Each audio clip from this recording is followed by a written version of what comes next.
पार्थाय प्रतिबोधितां भगवता नारायणेन स्वयं व्यासेन ग्रथितां पुराणमुनिना मध्ये महाभारतम् अद्वैतामृतवर्षिणीं भगवतीम् अष्टादशाध्यायिनीम् अम्ब त्वामनुसन्दधामि भगवद्गीते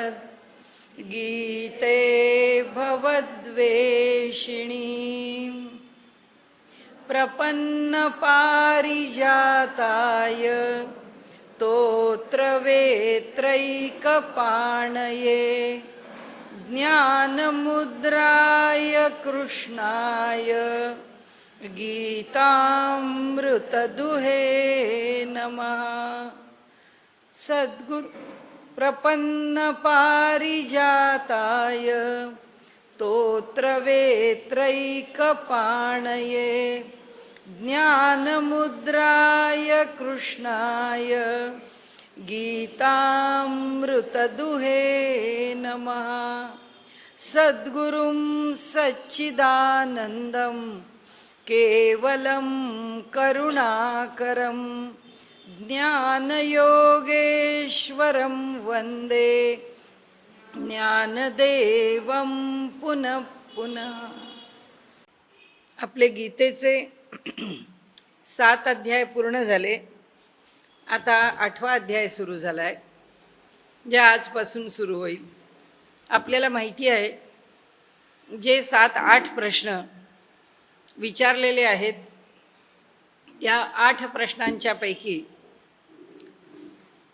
त्यांनी ज्यांची उत्तरं द्यायची ठरवली आहेत, ती 8च्या 8 भगवंताला अर्जुनाला समजावून सांगायची. कारण अर्जुनाच्या मनात काही प्रश्न निर्माण व्हावा आणि तो पुरा न करावा असं भगवंताकडून होतच नाही. भगवंतांनी ज्या शब्दांचा उच्चार केला आहे, अधिदैवत, अधिभौतिक, अधिआत्मिक, अधियज्ञ, हे सगळे जे शब्द वापरले, त्या शब्दांचं आता नेमकं स्वरूप काय आणि त्याचा अर्थ काय हे जाणून घेण्याची इच्छा या ठिकाणी अर्जुनाला उत्पन्न झाली आहे. आणि म्हणून तो सरळ सरळ प्रश्न विचारतो आणि त्या प्रश्नामध्ये 8 गोष्टींच्याबद्दल स्पष्टीकरण मागतो. त्यामध्ये आता ज्ञानेश्वरीच्या 8व्या अध्यायामध्ये हा सर्व विषय शेवटपर्यंत आलेला आहे. ओव्या काही खूप नाही आहेत, 100-200पर्यंतच ओव्या आहेत. परंतु ह्या प्रत्येक प्रश्नाचं उत्तर देताना शेवटी प्रयाणकाली ते तुझ्यापर्यंत कसे येऊन पोचतात, हा पुन्हा त्याचा प्रश्न आहेच. असे मिळून ते 8 प्रश्न होतात. तर आता इथे अर्जुन उवाच किम तद्ब्रह्म किम अध्यात्मम किम कर्म पुरुषोत्तम अधिभूतं च किम प्रोक्तम अधिदैवम किमुच्यते. यामध्ये पहिलं वैशिष्ट्य 8व्या अध्यायाच्या ज्ञानेश्वरीचं, इथे नमन नाही. इथे सरळ 7व्या अध्यायासारखी सरळ सुरुवात आहे, पहिल्या श्लोकाने सुरुवात आहे. इथे अर्जुन उवाचनी सुरुवात आहे. अर्जुन म्हणतो की किम तद ब्रह्म, म्हणाले त्या ब्रह्माचं जे स्वरूप आहे ते काय, ब्रह्म म्हणजे काय. किम अध्यात्मम, अध्यात्म म्हणजे काय.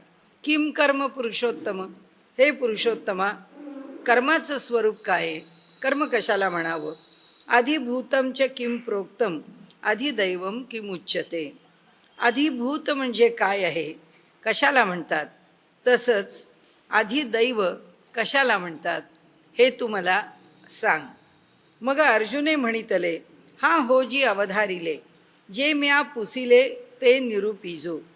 मग अर्जुने म्हणितले, त्यानंतर अर्जुन म्हणाला की हा हो जी अवधारिले, हो खरंच आहे महाराज, मी काय बोलतो आहे हे आपण ऐकलं का, आपण मला सांगावं.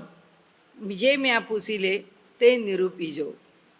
सांग कवण ते ब्रह्म, तू मला सांग की ब्रह्म कशाला म्हणावं.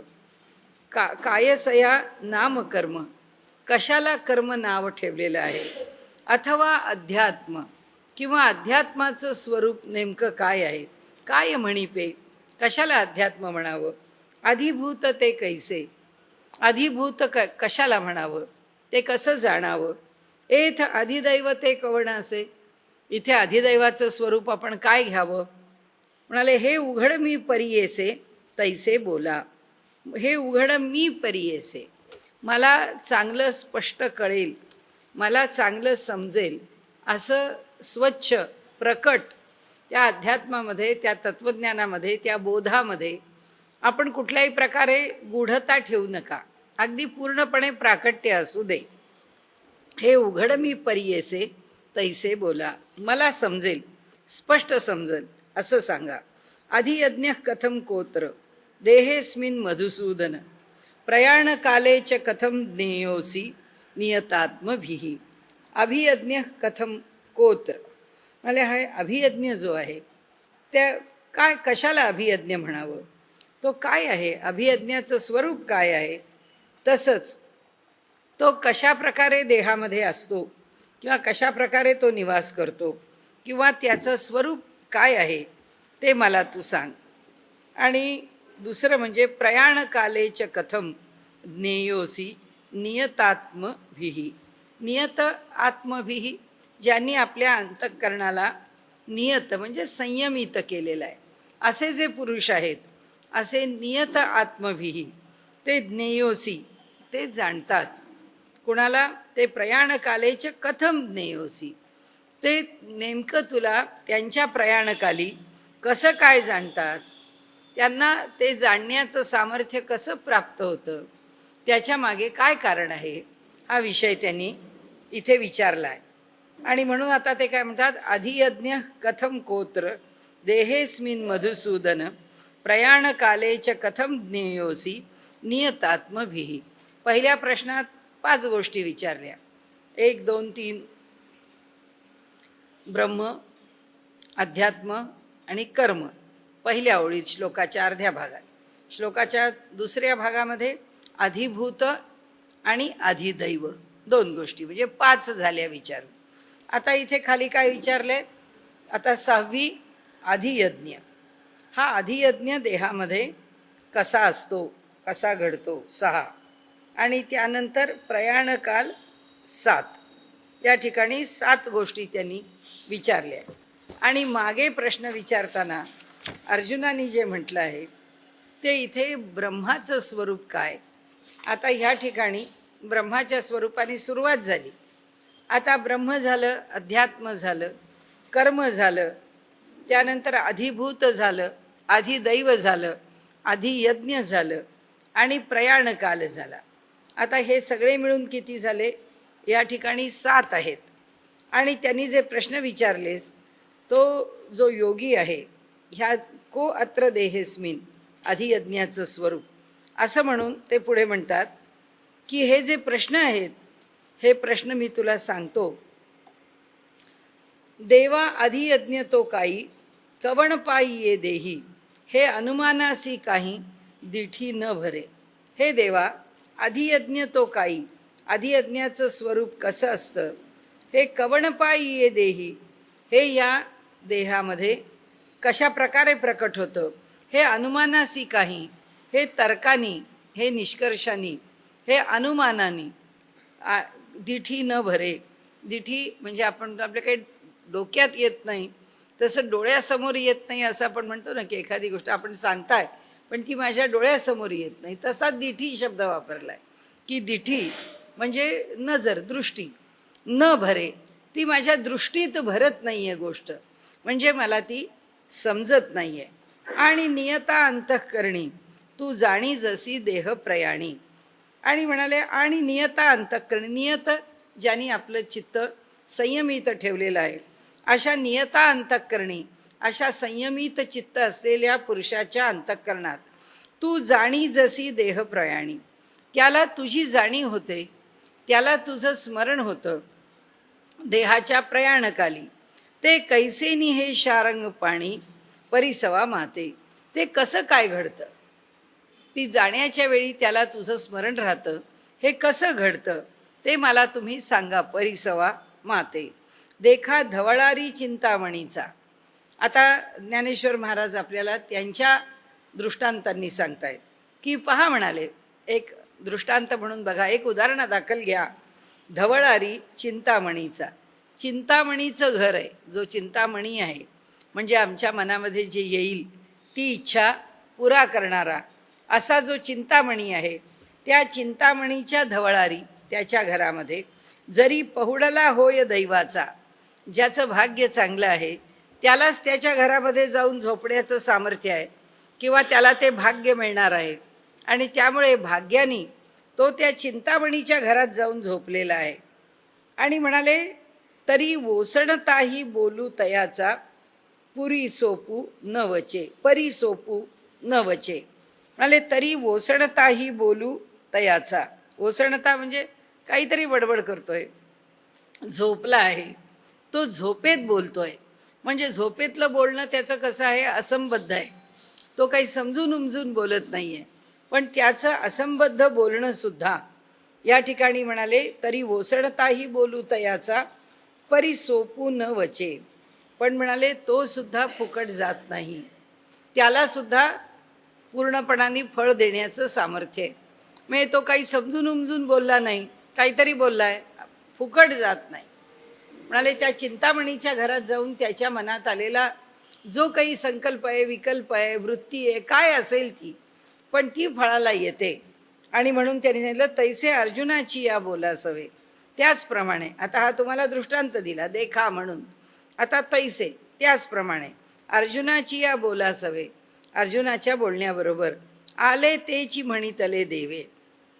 आता बोलासवे आले म्हणजे काय आलं, मनात आलं, तेची म्हणितले देवे. म्हणाले लगेच ज्ञानेश्वर महाराज आता इथे म्हणतात की लगेच अर्जुनाने म्हटल्याबरोबर भगवंताच्या मनात जे काही आलं की याला काय कळलंय, याला काय पाहिजे, याला मी काय सांगितलं पाहिजे, सगळं आलं त्यांच्या मनामध्ये.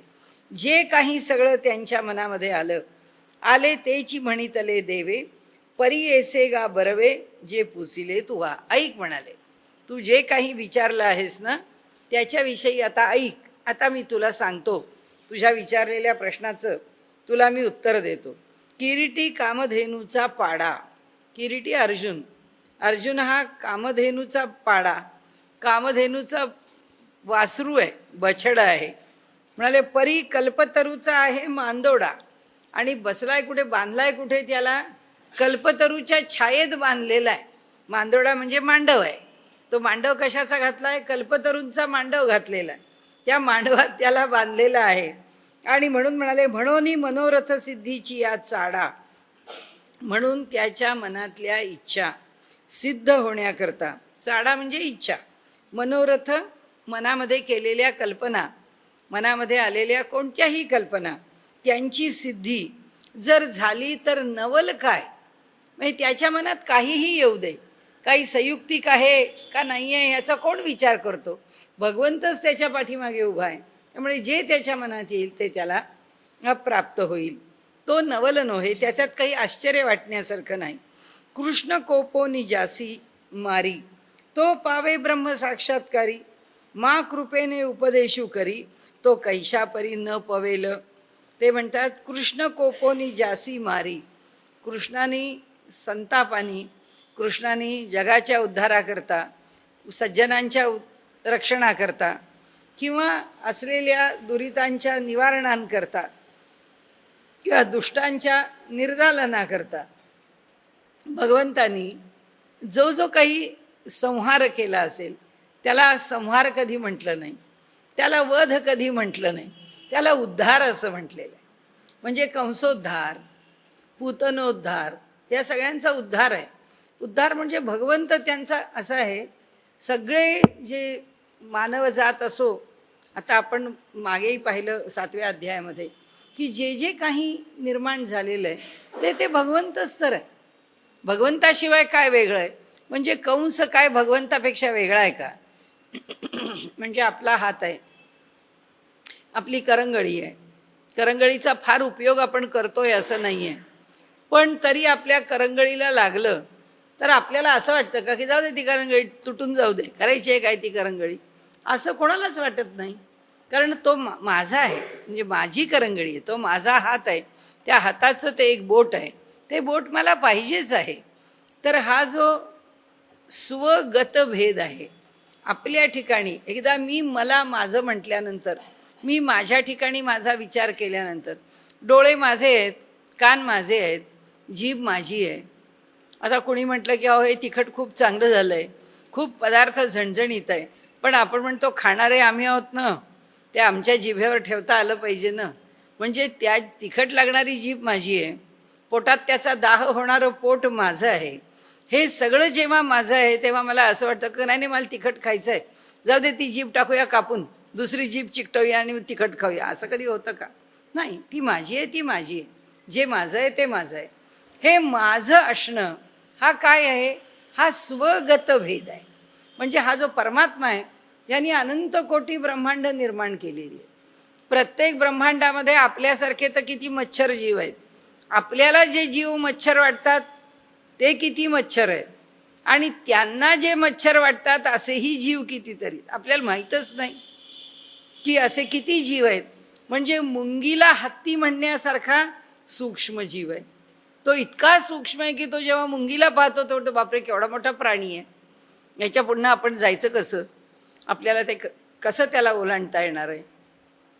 तसंच आहे माणसापेक्षा आणखीन इतके श्रेष्ठ, इतके मोठे, इतके ताकदवान, इतके बलवान प्राणी आहेत. तर सांगायचा हेतू असा आहे की ह्या ज्या कल्पना आहेत, ह्या कल्पनांच्या मध्ये काय होतं इथे आता आपण पाहतो आहे, तिथे आपण येऊया. की त्यांनी म्हटलंय की ह्या कृष्णाने जो जन्म घेतला आहे तो कशा करता घेतलाय, की यातल्या प्रत्येकाला त्याच्या त्याच्या स्वभावाप्रमाणे आणि त्याच्या त्याच्या कर्माप्रमाणे त्याला त्याला ते फल देण्याकरता जन्म घेतला. आणि म्हणून कृष्ण जेव्हा पूतनेचा वध करतो तेव्हा कृष्ण वध करत नाही, तो त्याच्या शरीराचा एक भाग कापून घेत नाही. तिचा वध म्हणजे त्याला मारून टाकणं म्हणजे कापून टाकणं. आता आपल्याला माहीतच आहेत की काही सर्जरीज अशा आहेत आपल्या शरीराला त्रास, गळू आलं, गळू कापावंच लागेल. त्या गळूला कापण्याखेरीज काय इलाज आहे, लागलं महिनाभर ड्रेसिंग करायला तरी करावं लागेल. पण आपण असं म्हणून नको बाई माझं गळू आहे राहू दे, असं काही आपण म्हणत नाही, ते गळू कापलंच पाहिजे. मला काही पायाला कॉर्न झाला आहे आतमध्ये, तर तो कॉर्न काढलाच पाहिजे, नको नको माझा कॉर्न आहे राहू दे माझ्याजवळ, असं कोणी ठेवत नाही, मला काढून टाकतो. त्याचं कारण आहे की जे काढूनच टाकलं पाहिजे. माझ्या शरीराचा अविभाज्य भाग असला तरीसुद्धा तो काढावा लागेल. म्हणजे जेव्हा एखादी गोष्ट कल्याणकारी व्हायची असेल त्याकरता जर त्याचं निवृत्त करणं, त्याचा नाश करणं, त्याला कापून टाकणं, त्याला बाजूला करणं हेच जर आवश्यक असेल तर केलंच पाहिजे. आणि म्हणून इथे भगवंत जेव्हा त्या पूतनेचा वध करतात, भगवंत जेव्हा कंसाचा वध करतात, भगवंत जेव्हा आयुष्यभरामध्ये अनेकांना त्यांनी आपल्याकडून त्या त्या देहातून मुक्ती दिलेली आहे, तेव्हा भगवंत काय त्यांना त्या देहात राहू नये म्हणून त्यांना मारून टाकण्याकरता करतात नाही म्हणाले. आणि का नाही करत, आणि का भगवंताच्या प्रत्येक केलेल्या ह्या नाशाला उद्धार म्हटलंय, इथे पण त्यांनी तोच संदर्भ घेतलाय. त्यांनी सांगितलं की उद्धार का, कारण तो भगवंताचाच अंश आहे, तो आहे कुठे वेगळा. त्याला बुद्धी कोण देतोय, भगवंतच देतोय, त्याच्याशिवाय कोण वेगळी बुद्धी देतोय. तो त्याच्या कर्मानी जे काही वेगळं करतोय, वेडवाकडं वागतोय, त्याचीच व्यापक बाजू ज्ञानेश्वर माऊलींनी पसायदानात सांगितली आहे की खळाची व्यंकटी सांडव, की त्यांची व्यंकटी जाऊ दे, त्यांचं वाईट पण जाऊ दे, त्यांच्याकडे जाऊ दे कुठपर्यंत, जोपर्यंत जाण्याची शक्यता आहे तोपर्यंत. पण जेव्हा हा जाण्याच्या शक्यतेच्या पलीकडे गेलाय मग आता ही केस ऑपरेटिव्हच आहे, म्हणजे याचं आता ऑपरेशनच केलं पाहिजे, याला आता संपवलाच पाहिजे. आणि म्हणून भगवंत त्याला संपवतो. आणि जेव्हा भगवंत त्याला संपवतो तेव्हा भगवंतानी त्याचा वध केला असं म्हणत नाहीत, त्याचा उद्धार केला असं म्हणतात, की त्याचा उद्धार झाला. म्हणजे त्यांनी इथे तोच संदर्भ घेतलाय की अहो भाग्य केवढं त्या पापी मनुष्याचं की जेव्हा मृत्यूची घटिका येते तेव्हा त्याला साक्षात ईश्वराचं दर्शन होत आहे, भगवंताच्या हातून मृत्यू येतोय.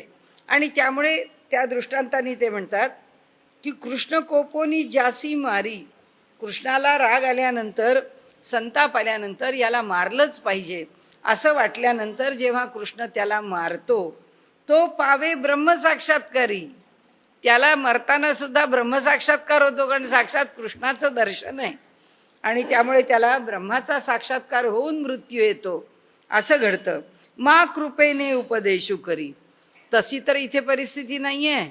हा भगवंत अर्जुनावरती कृपावंत झालेला आहे आणि कृपावंत होऊन त्याला उपदेश करतोय. तो कैशापरी न पवेल म्हणाले, मग तो ज्ञानाला कसा प्राप्त करून घेणार नाही? मिळणारच आहे ज्ञान. अर्जुनाला जसं पाहिजे, अर्जुनाला जे पाहिजे, अर्जुनाला जे कळावं अशी इच्छा आहे, ते सगळं त्याला प्राप्त होणार आहे. जे जई कृष्णाचे या होई जे आपण, कृष्ण होय आपुले अंतःकरण, तई संकल्पाचे अंगण ओळगती सिद्धी.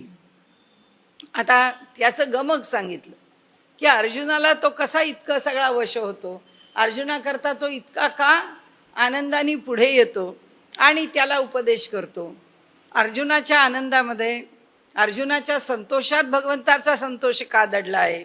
आता म्हणाले त्याचं उत्तर तुम्हाला सांगतो की जई कृष्णाचे या होई जे आपण, आपण जर कृष्ण स्वरूप झालो तर कृष्ण होय आपुले अंतःकरण, तर भगवान श्रीकृष्ण साक्षात आपलंच अंतःकरण बनतात. आपल्या अंतःकरणामध्ये व्यापार आपलं चित्त करत नाही. आपलं चित्त कुठे गेलं? भगवान श्रीकृष्णाच्या ठिकाणी. आणि ते इतकं त्याच्याजवळ पक्क झालं की त्यामुळे आपल्या हृदयात चित्त म्हणून तोच बसला, तोच येऊन राहिला हृदयामध्ये. होय आपुले अंतःकरण, तई संकल्पाचे अंगण. तर आता संकल्परूपी अंगणामध्ये काय होईल? ओळगती सिद्धी, म्हणजे अष्टमहासिद्धी त्या संकल्परूपी आमच्या अंगणामध्ये राबत राहतात. याचा अर्थ अर्जुनाच्या मनामध्ये एक विषय आला, त्याच्या मनामध्ये कशाचा संकल्प झाला आणि भगवंतांनी तो संकल्प पुरा केला नाही, असं होणं शक्य आहे का? म्हणाले असं होणारच नाही. लगेचच त्याचा संकल्प पुरा होईल. ओळगती सिद्धी, अष्टमहासिद्धी तिथे हात जोडून समोर उभ्या आहेत.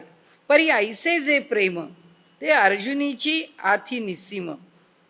हे अशा प्रकारचं जे प्रेम आहे ते अर्जुनाच्या ठिकाणी निस्सीम भावाने बघायला मिळतं. म्हणून तयाचे काम सदा सफल. म्हणून त्याच्या मनात इच्छा झाली, आणि काम म्हणजे कामना किंवा काम म्हणजे मनोरथ किंवा काम म्हणजे त्याचं कर्म, काही अर्थ घ्या. जिथे जो आहे तो अर्जुनाचं जे कर्म आहे ते भगवान यशस्वीच करणार.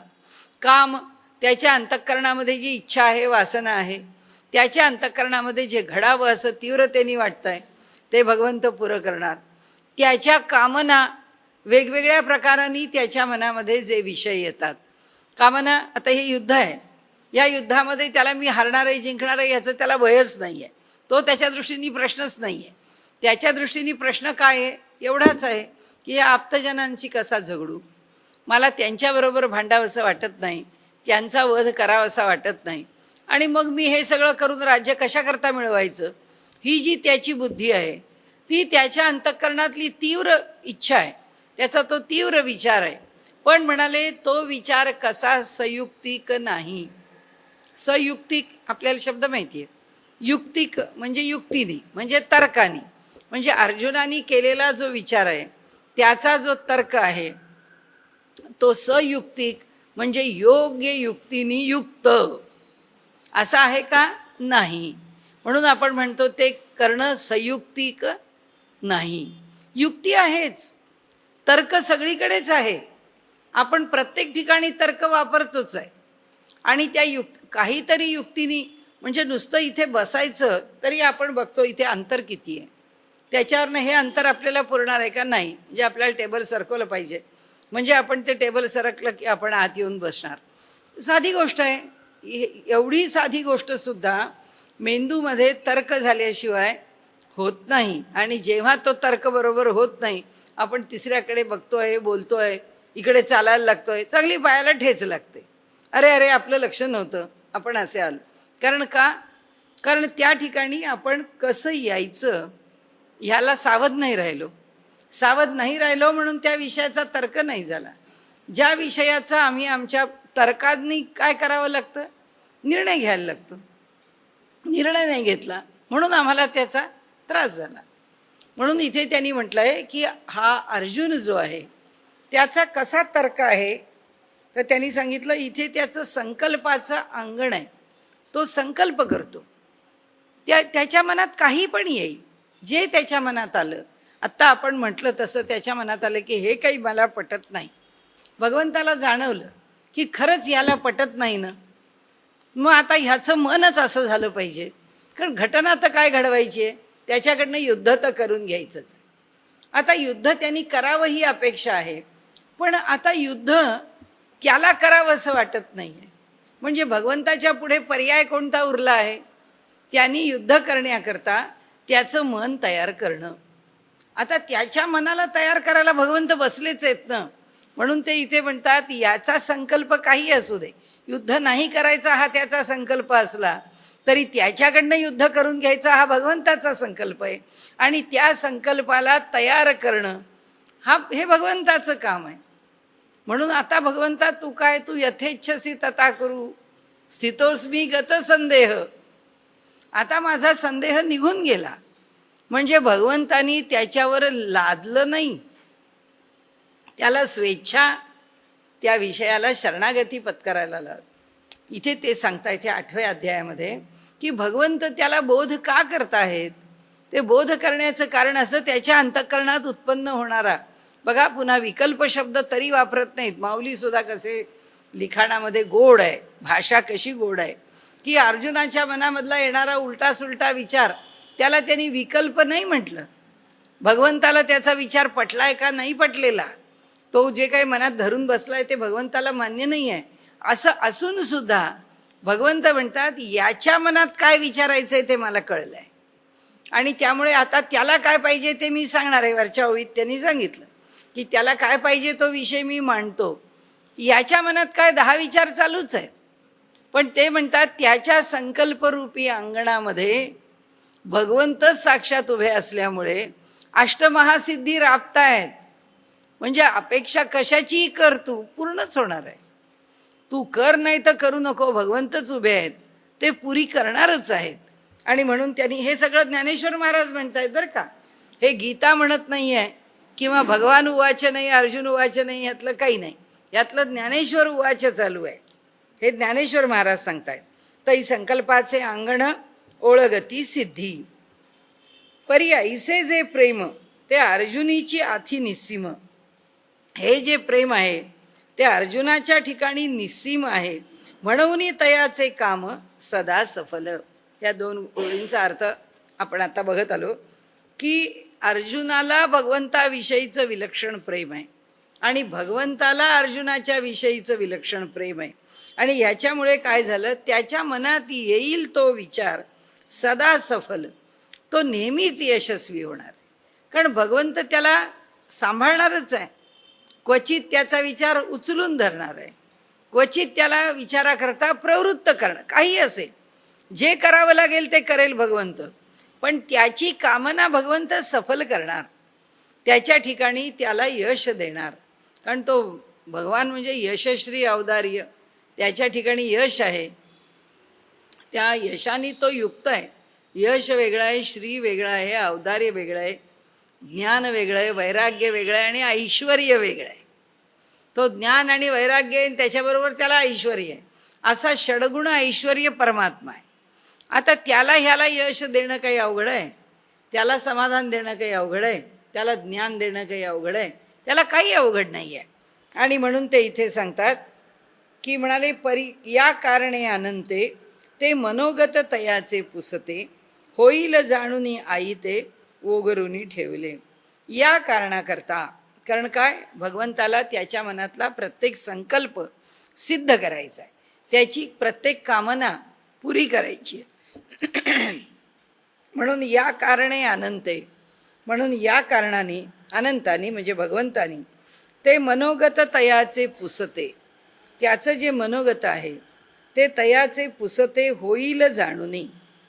म्हणाले ह्या कारणामुळे त्याचं मनोगत तयाचे पुसते होईल जाणूनी, त्याच्याकडून विचारलं जाईल, मागे जो विषय मांडला आहे त्या विषयावरून भगवंताच्या लक्षात आलं आहे की तो आता मला काय विचारील, त्याच्या मनात आता काय प्रश्न येईल, कारण त्याची कुंडली त्यांनी मांडून ठेवलेली आहे. त्यांना पूर्ण माहिती आहे की ह्याच्या मनात आता असं झालं की काय प्रश्न येईल, काय विचार येईल. त्याबरोबर त्यांनी म्हटलंय की ते मनोगत तयाचे पुसते होईलच जाणूनी, ते त्याच्या जे मनात येईल ते तो विचारणार आहे हे लक्षात घेऊन आई ते ओगरूनी ठेवले. त्यांनी आधीच पंचपक्वान्नाचं ताट वाढून ठेवलेलं आहे. त्याला जे पाहिजे आहे त्याचा जो आनंद आहे त्या उत्तरांमधला, त्या उत्तराचं ओगरूनी ठेविले. ते पंचपक्वान्नाचं ताट आधीच वाढून ठेवलेलं आहे. जे अपत्य ठाणी हुनी निघे तयाची भूक ते मायेसीची लागे. माता आपल्या मुलाला दुग्धपान करते, त्या मुलाला कुठे कळतं की आता मला किती तासांनी भूक लागणार आहे, पण त्या बालकाची भूक आईलाच लागते, कारण तिलाच माहीत असतं 2 तास झालेले आहेत, आता ह्या मुलाला भूक लागलेली आहे, त्याला पुन्हा दूध देण्याची आवश्यकता आहे. आणि म्हणून ते म्हणतात तयाची भूक ते मायेसीची लागे. आईलाच मुलाची, बालकाची भूक लागते. एरवी ते शब्दे काय सांगे म्हणाले मगच स्तन्य दे येरी. म्हणाले त्या बालकाला काय तोंडाने सांगता येतं की आई मला भूक लागली आहे, पण म्हणाले आई त्याला योग्य वेळी, त्याची वेळ होण्याच्या आतच त्याला ती दुग्ध देते. म्हणून कृपाळू वा गुरुची आठाई. म्हणाले मातेची कृपा लेकरावर एवढी होते, मातेचं प्रेम आपल्या बालकावर एवढं असतं, सद्गुरूंचं काय सांगावं. म्हणाले म्हणून कृपाळू वा गुरुची आठाई. कृपावंत गुरूंच्या ठिकाणी हे नवल नोहे काही. हा भगवान श्रीकृष्ण हा त्याचं गुरु आहे, त्यांच्या ठिकाणी काय नवल आहे, काही नाही. म्हणाले हे असं स्वाभाविक आहे, हे घडेलच. परी ते असो ऐका काही. आता ज्ञानेश्वर महाराज म्हणतात पुष्कळ बोललो, माझ्याकडून माझं बोलणं झालं, जवळजवळ 5-6 ओव्या बोललेले आहेत, तेच बोलतायत. आता म्हणाले परी असते असो, असू द्या, माझ्या मनात जो आलेला विषय आहे तो राहू द्या. आता म्हणाले काय करू, ऐका काही जे देव बोलता झाला. आता आपण जे भगवान बोलले आहेत ते आता ऐका, माझं बोलणं आता पुष्कळ झालं म्हणाले बोलून. आता श्री भगवान उवाच अक्षरम ब्रह्म परमम स्वभावोध्यात्म उच्यते भूतभावोद्भय भव करो विसर्गः कर्मसंज्ञितः. आता इथे अक्षरम ब्रह्म म्हणाले, जे अक्षर म्हणजे अविनाशी आहे त्याला ब्रह्म असं म्हणावं. कसं, परमम अत्यंत श्रेष्ठ असं, ज्याच्या ठिकाणी अविनाशित्व आहे अशाला किंवा अशा वस्तूला, अशा ठिकाणाला, अशा स्थानाला, अशा गोष्टीला ब्रह्म असं म्हणावं. स्वभावोध्यात्म उच्यते. आणि म्हणाले आकाराच्या उत्पत्तीबरोबर किंवा आकाराच्या या बरोबर जे नष्ट होत नाही, ज्याच्या ठिकाणी नष्टता येत नाही, ती म्हणाली जी स्थिती आहे, ती जी स्वरूप स्थिती आहे, अशी जी. आता बघा शब्द कसा वापरला आहे या ठिकाणी, स्वभावो अध्यात्म उच्यते. म्हणजे स्वभाव म्हणजे स्वाभाविक. स्वाभाविक आता कोणाची स्वाभाविक, परमात्म्याची स्वाभाविक. ती त्याची स्वाभाविक म्हणजे म्हणजे स्व परमात्मा, स्वरूप म्हणजे ती जी प्रकट असलेली स्थिती आहे. थोडंसं आपण तो शब्द लक्षात घ्यायला पाहिजे. अध्यात्म शब्दाची इथे व्याख्या आहे, तर या व्याख्येमध्ये त्यांनी असं म्हटलं आहे की आपण म्हणतो की स्वरूपाचं ज्ञान झालं, स्वरूप योग, स्वरूपाला प्राप्त झाला, हे सगळे जे शब्द वापरले आहेत ते स्वरूप ही काय स्थिती आहे, ही स्थिती प्रकटीकरणाला आलेली आहे पण गुणांच्या कक्षेत आलेली नाही. आत्तापर्यंत आपण बघतोय ना, आपण एक लक्षात पक्क ठेवलं आहे की ज्याच्यातून जन्म होतो ती कोणती स्थिती आहे, अष्टधा प्रकृती. ती अष्टधा प्रकृती कशातून निर्माण झाली आहे, 5 महाभूत आणि 3 गुण. हे 3 गुण निर्माण होण्याच्या आधी ही जी प्रकृती आहे ती जेव्हा प्रकटीकरणाला येते, कालच कोणीतरी विचारलं होतं हे आम्हाला लिहून द्या, ते मला वाटतं आज बहुतेक नाही आहेत. पण एक साधा क्रम आपण लक्षात ठेवायचा आहे की मुळामध्ये परमात्मा आहे की जो सगळं हे जग निर्माण करणार आहे. त्या परमात्म्याने हे जग निर्माण करण्याकरता त्याला स्वतःला धावावं लागत नाही. आता नरेंद्र मोदी आहेत, त्यांना कुठे त्यांच्या बाहेरच्या दौऱ्यावर जायचं आहे की दौऱ्यावर जायचं आहे म्हटलं की सकाळी उठले, टेलिफोन लावला, नाहीतर कॉम्प्युटर उघडला, ऑनलाईन बुकिंग केलं, आपला प्रोग्राम चॉकआउट केला. त्यांना करायची गरज नाही, त्यांचा कार्यक्रम त्यांना ठरवायची गरज नाही, त्यांचं तिकीट त्यांना आणायची गरज नाही, त्यांना मला राहण्याची व्यवस्था काय ती करायची गरज. करणारे सगळे वेगळे आहेत. त्यांनी फक्त एक निर्णय द्यायचा आहे की मला अमक्या गावाला अमक्या तारखेला जायचं आहे आणि अमक्या तारखेला परत यायचे, विषय संपला. तसं संकल्प करणारा कोण आहे? ईश्वर आहे. संकल्प ईश्वराने केला. कशाचा केला? ब्रह्मांड निर्माण करायची आहे तसा केला. पुढे अधिक विस्ताराने आहे विषय. ब्रह्मांड निर्माण करायचा आहे. एकाकी तो निर्माण करायचा आहे हे सुद्धा भगवंत म्हणत नाही. त्याला एकाकी न रमनते, तो एकटा काही रमत नाही. आता मी एकटा रमत नाही म्हणजे काहीतरी दुसरं पाहिजे. वास एवढा एक संकल्प, त्या संकल्पाला ज्ञान झालं की आता भगवंताला काय पाहिजे, की त्या ज्ञानाबरोबर कोण उत्पन्न झाली? मूळ प्रकृती. जी मूळ प्रकृती आहे ती लगेच जन्माला आली. ती कुठं जन्माला आली? आपलं मागे होऊन गेलंय. हे भगवंताच्या पोटाच्या बाहेर काही होत नाही. सगळं जे होतं ते भगवंताच्या पोटात. कारण सगळीकडे परमात्माच आहे, त्याच्याशिवाय आहे काय? परमात्म्याला सोडून काय वेगळं आहे? तो नाही अशी जागा बाहेर कुठे आहे? कुठेच नाही. कारण सर्वदूर तो व्यापलेला आहे. त्यामुळे होणार कुठे प्रकृती कार्यरत किंवा निर्माण? त्याच्या पोटात. ती त्याच्या पोटात निर्माण झाली. तिला काय म्हटलं? मूळ प्रकृती. ती पहिली जी जन्माला आली ती मूळ प्रकृती. आता त्या मूळ प्रकृतीने काय केलं? आता जन्माला यायचं आहे. जन्माला यायचं आहे म्हटल्यानंतर ती एक पाऊल खाली उतरली. भगवंताच्या संकल्पाबरोबर जी निर्माण झाली ती मूळ प्रकृती. ती मूळ प्रकृती जेव्हा एक पाऊल खाली उतरली तेव्हा काय निर्माण झालं? अव्याकृत. जे प्रत्यक्ष आकाराला आलेलं नाही पण कोणताही आकार घेण्याकरता समर्थ आहे. आपण जसं घरामध्ये पाहुणा आला, रात्रीची वेळ आहे, 12 वाजले, तो म्हणतो अहो आता घरात तुमच्या काही नाही, आता कशा करता स्वयंपाक आणि पाणी? म्हणतो काय अडचण आहे? घरात भाजी आहे, घरात डाळ आहे, घरात तांदूळ आहे, गॅस आहे, दही आहे, दूध आहे, सगळं आहे. स्वयंपाक करायला किती वेळ लागतो? कारण आपण जेव्हा म्हणतो हे आम्हाला करणं काहीच अवघड नाही आहे, आमच्याकडे सगळं रॉ मटेरियल तयार आहे.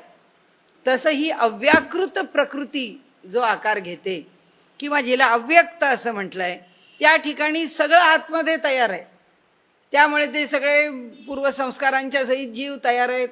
त्या जीवांना जन्माला घालण्याकरता परिस्थिती अनुकूल झाली की त्यांना कुठे कुठे कसं कसं कोणत्या देहामध्ये पाठवायचं याचा सगळा त्यांचा प्रोग्राम तयार आहे त्यांच्याकडे. त्यांना काही अडचण नाही आहे की आता हे कसं घडवायचं आहे, त्याची ही सृष्टी कशी घडवायची आहे तयार आहे. डोंगर कुठे, समुद्र कुठे, काय कुठे, सगळं सगळं त्याच्या आतमध्ये तयार आहे. अशा स्थितीमध्ये अव्याकृत आहे. त्या अव्याकृतातून कुठे होतं प्रकटीकरण? त्याला आपण हिरण्यगर्भ असं म्हणतो. हिरण्यगर्भ म्हणजे कुठपर्यंत प्रकृती स्थूल झाली? 3 महाभूतांपर्यंत. हिरण्यगर्भ म्हणजे तेजापर्यंत. कुठे? आकाश, वायू आणि अग्नी. ह्या 3 गोष्टी ज्या ठिकाणी प्रकट झाल्या ते काय आहे? हिरण्यगर्भ हे रूप आहे. ते हिरण्यगर्भ रूप कोणाचं आहे? या अफाट प्रकृतीचं आहे, या विराट अशा ब्रह्मांडाचं आहे. ते त्या टप्प्यावर आलं. ते कसं आलं? ते आकाश पूर्ण व्यापक आहे, आकाश पूर्ण उदासीन आहे, आकाश सर्वदूर भरून राहिलेलं आहे. आता आमच्या सगळ्या देवता कुठून जन्माला आलेल्या आहेत? या हिरण्यगर्भापासून. आता साधं आपलं श्रीसूक्त जरी घेतलं तरी हिरण्यवर्णाम हरिणीम सुवर्ण रजतस्त्रजाम चंद्राम हिरणमयीम लक्ष्मीम जातवेदो मावह. कशी आहे ती? ओम हिरण्यवर्णाम हरिणीम. हिरण्यवर्ण आहे, सुवर्णाचा वर्ण आहे, सगळ्या देवतांचं वर्णन आम्ही सुवर्णाच्या रूपामध्ये केलं आहे, की त्याचं तेज सुवर्णाचं, त्याचे केस सुवर्णाची, त्याची वस्त्र सुवर्णाची, त्याचं सगळं काही सुवर्णमय आहे. सुवर्ण म्हणजे काय? हा सांकेतिक शब्द आहे. अग्नीपर्यंत प्रकटीकरण झालेलं आहे. जर का ईश्वर जल आणि पृथ्वीसहित प्रकट झाला असता तर आमच्यासारखा राहिला असता. त्यालाही भूक लागली असती, त्याला तहान लागली असती, त्यांनी घर बांधलं असतं, तोही राहिला असता. थोडा असतं माझं आडनाव फक्त देव आहे, तुमची आडनावं काही वेगळी वेगळी असतील. तर त्यामुळे देव फक्त 3 महाभूतांमध्ये आपल्याकरता प्रकट होतो. सगुणाची उपासना करताना ज्या टप्प्यावर आपण जातो तो टप्पा कोणता आहे? हिरण्यगर्भ. आणि त्याच्या खालचा प्रकृतीचा टप्पा कोणता आहे? विराट. हे सबंध ब्रह्मांड जे आहे, ते सबंध ब्रह्मांड आहे, त्याच्यामध्ये काय? 5ही महाभूत आहे. आता 3 महाभूतांमध्ये दुसरी 2 कोणती आली? जल आणि पृथ्वी. आणि मग हे सगळं सृष्टी कशी निर्माण झाली? ही 5 महाभूतं आणि ह्या विराटामध्ये 3 गुण, सत्व, रज आणि तम. म्हणजे ह्या सगळ्या सहित हे सगळं जे विश्व आहे, हे सबंध विश्व, हे विराट या ठिकाणी निर्माण झालं. आता मानवाचं बघू. आता मानवाच्या करता निर्माण होताना सुद्धा असंच आहे, म्हणजे हेच आहे, फक्त ते फार मोठ्या प्रमाणावर आहे, आमचं फार लहानशा प्रमाणावर आहे. आम्ही प्रत्येक व्यक्ती किंवा सगळे जीव जन्माला येताना प्रकृतीने काय केलं? या अव्यक्त भावाला आली. या अव्यक्तामधून ती ह्या जगाला निर्माण करताना तिच्या सूक्ष्म रूपामध्ये, हे आपलं कोणतं रूप आहे? हे तिचं स्थूल रूप आहे. या स्थूल रूपामध्ये ती विराट आहे. त्या विराटाच्या मागे सूक्ष्म रूपामध्ये ती हिरण्यगर्भ आहे. त्याच्यापेक्षा सूक्ष्म रूपामध्ये ती अव्याकृत आहे. त्याच्यापेक्षा सूक्ष्म रूपामध्ये ती मूळ प्रकृती आहे. आता मूळ प्रकृतीने या सगळ्या जीवांना जन्माला घालताना 2 गोष्टी दिल्या आहेत. त्या कशा दिल्या आहेत? त्याचा क्रम बघायचा इकडे. त्याचा क्रम बघताना आपल्या लक्षात येईल की ही सृष्टी बनवताना 2 गोष्टींच्या शिवाय जीव उभाच राहू नाही शकत. तो म्हणजे एक शक्ती आणि दुसरं चैतन्य. दोन्ही असावं लागतं. शक्ती पण पाहिजे आणि चैतन्य पण पाहिजे. शक्तीशिवाय काम चालत नाही, चैतन्याशिवाय चालत नाही. म्हणजे शक्ती आहे, एखाद्या माणसाचे सगळे अवयव उत्तम आहेत, किडनी उत्तम आहे, हार्ट उत्तम आहे, त्याचं लिव्हर उत्तम आहे, त्याचं मेंदूमध्ये कार्य बरोबर चाललेलं आहे, चैतन्य नाही, म्हणजे तो कोमामध्ये आहे. आणि हे सगळं उत्तम आहे, उपयोग काय? कारण त्याला चैतन्य कोणत्या रूपामध्ये प्रकट होतं? जाणीव. आणि जाणीव म्हणजे काय? ज्ञान. म्हणजे जेव्हा ज्ञान आहे तेव्हा चैतन्याचा प्रकट आविष्कार आहे. चैतन्य प्रकट आविष्काराला कोणत्या रूपात येतं? ज्ञानाच्या रूपात येतं. चैतन्य प्रकट आविष्काराला कोणत्या रूपात येतं? प्राणाच्या रूपात येतं. ज्ञान आहे, प्राण आहे देहाच्या दृष्टीने.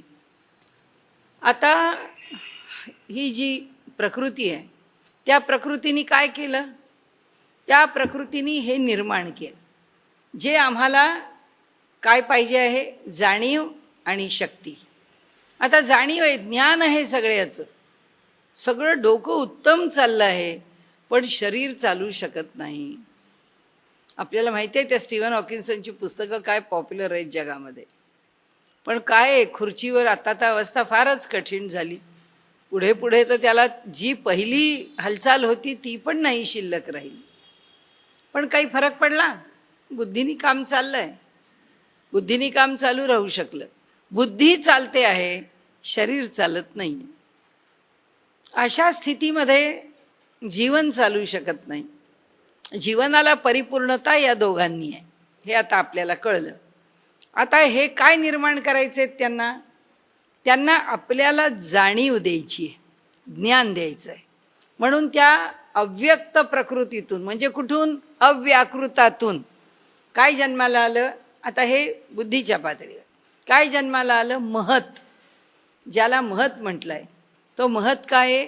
कॉस्मिक इंटेलिजन्स हा वैश्विक जाणीव आहे, ही विश्वाची जाणीव आहे. ही जी वैश्विक जाणीव आहे ती जन्माला आली. ती वैश्विक जाणीव आमच्याकडे किती आहे, ईश्वराकडे किती आहे, आपण थोड्या वेळाने बघू.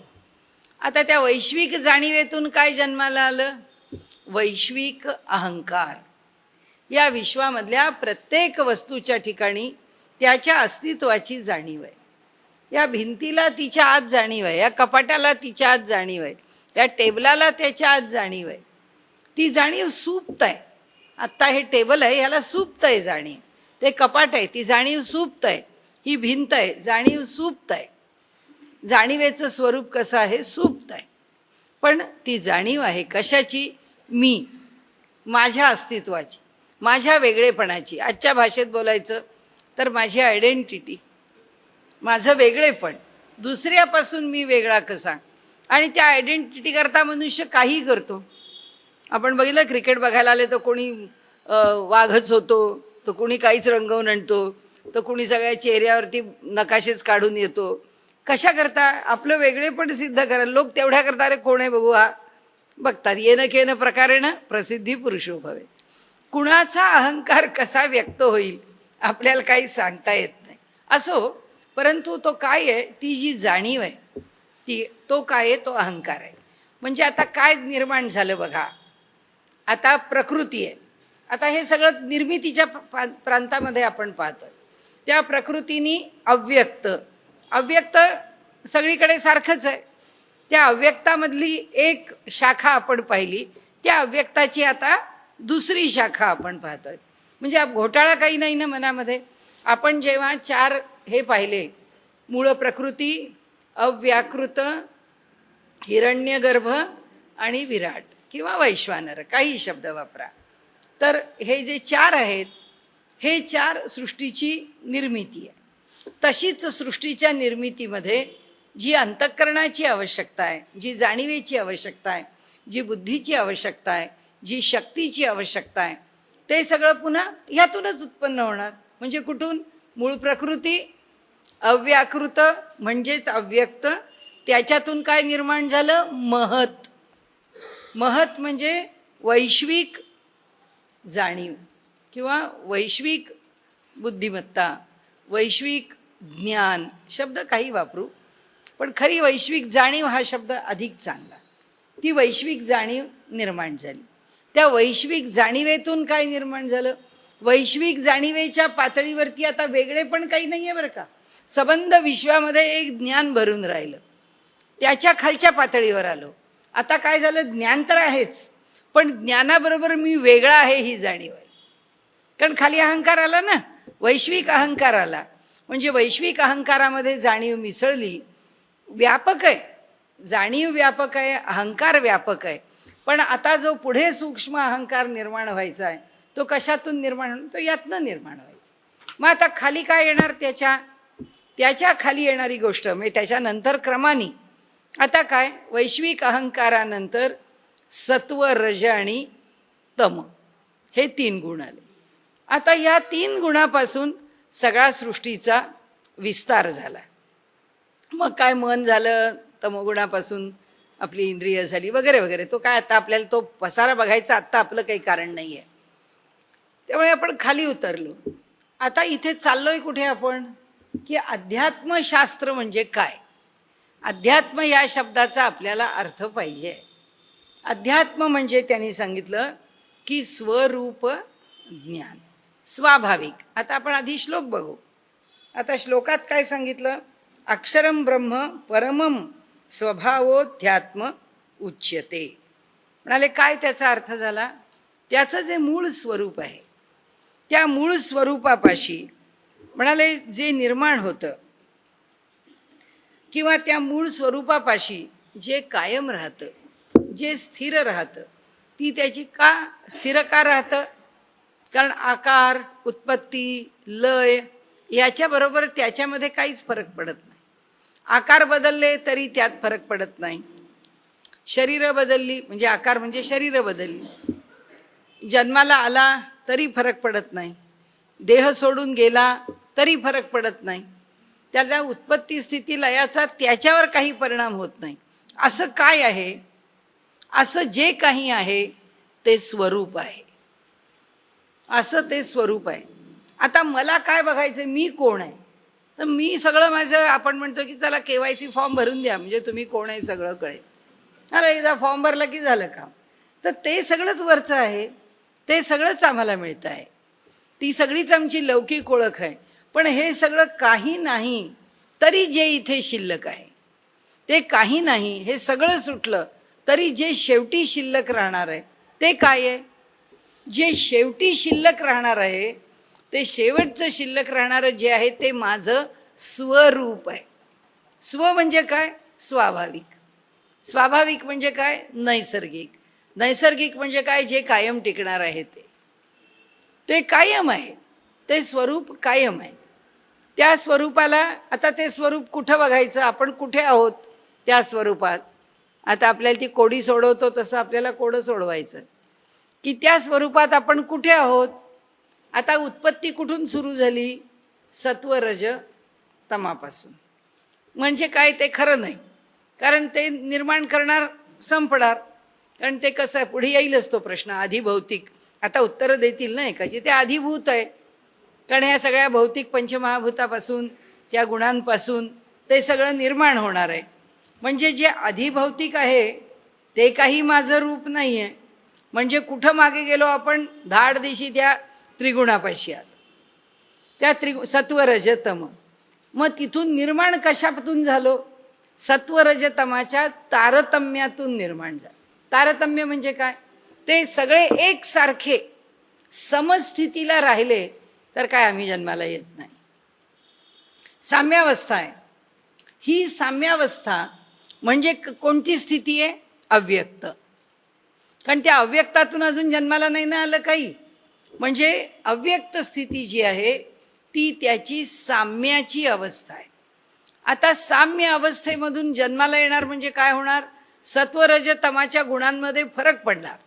की आम्हाला जन्माला घालताना जर आपली आई आपल्याला म्हणाली मूर्ख आहेस तू, म्हणजे आपण समजावं आपल्यात तमोगुण जास्त आहे, अज्ञानच खूप आहे, आपल्याला कळत नाही हा विषय, म्हणून ती आपल्याला मूर्ख आहे म्हणाली. तमोगुण जास्त का रजगुण जास्त का सत्वगुण जास्त? या तिनांच्या मध्ये तरतमता असते, सगळं सारख्या प्रमाणात नसतं, तेव्हा जन्माला येतं. म्हणजे हे माझं स्वरूप आहे का? नाही. जे टिकणारं नाही, जे बदलणार आहे. म्हणजे लहानपणी आई म्हणे काय ही मुलगी होती, इतकी हट्टी होती, इतका त्रास देत, काही कळत नव्हतं, ऐकत. अहो आता किती बदलली.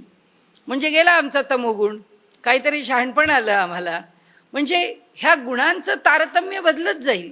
मग ते बदललं म्हणजे आम्ही आहोत का? नाही. मग 3 गुण सोडून दिले, मागे जायचं. कुठे गेलो आपण? वैश्विक अहंकार.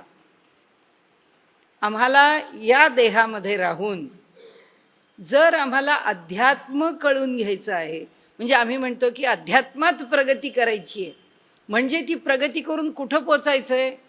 त्या वैश्विक अहंकार आणि वैश्विक जाणीव इथं पोचायचं. तिथे देह आहे म्हणून जन्माला आलेले आहोत. जन्म आहे, जन्माला म्हणजे ह्या देहामध्ये आहोत. आमची जाणीव वेगळी आहे, हा जीव वेगळा आहे. या जीवाचं शुद्ध स्वरूप, त्याचं स्वाभाविक स्वरूप प्रकटीकरणाला आलेलं कोणतं आहे? तर तो अहंकार आहे, वैश्विक अहंकार आहे. आणि काय आहे? वैश्विक जाणीव.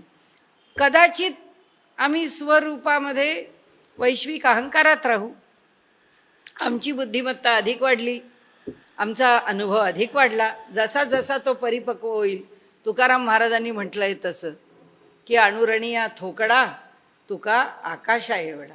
इतकी व्यापकता आली. ही व्यापक जाणीव काय आहे? वैश्विक जाणीव आहे. वैश्विक जाणीव म्हणजे काय? तो कॉस्मिक इंटेलिजन्स आहे. आणि ही जी स्वरूप आहे, आनंदाचे डोही, आनंद तरंग, आनंदाची अंग, आनंदाचे. हा तुकाराम महाराजांनी काय सांगितला? वैयक्तिक अनुभव. कसा सांगितला? की कुठं आहे जाणीव? जाणीवेनी एक सीमा घेतली. कशाची घेतली?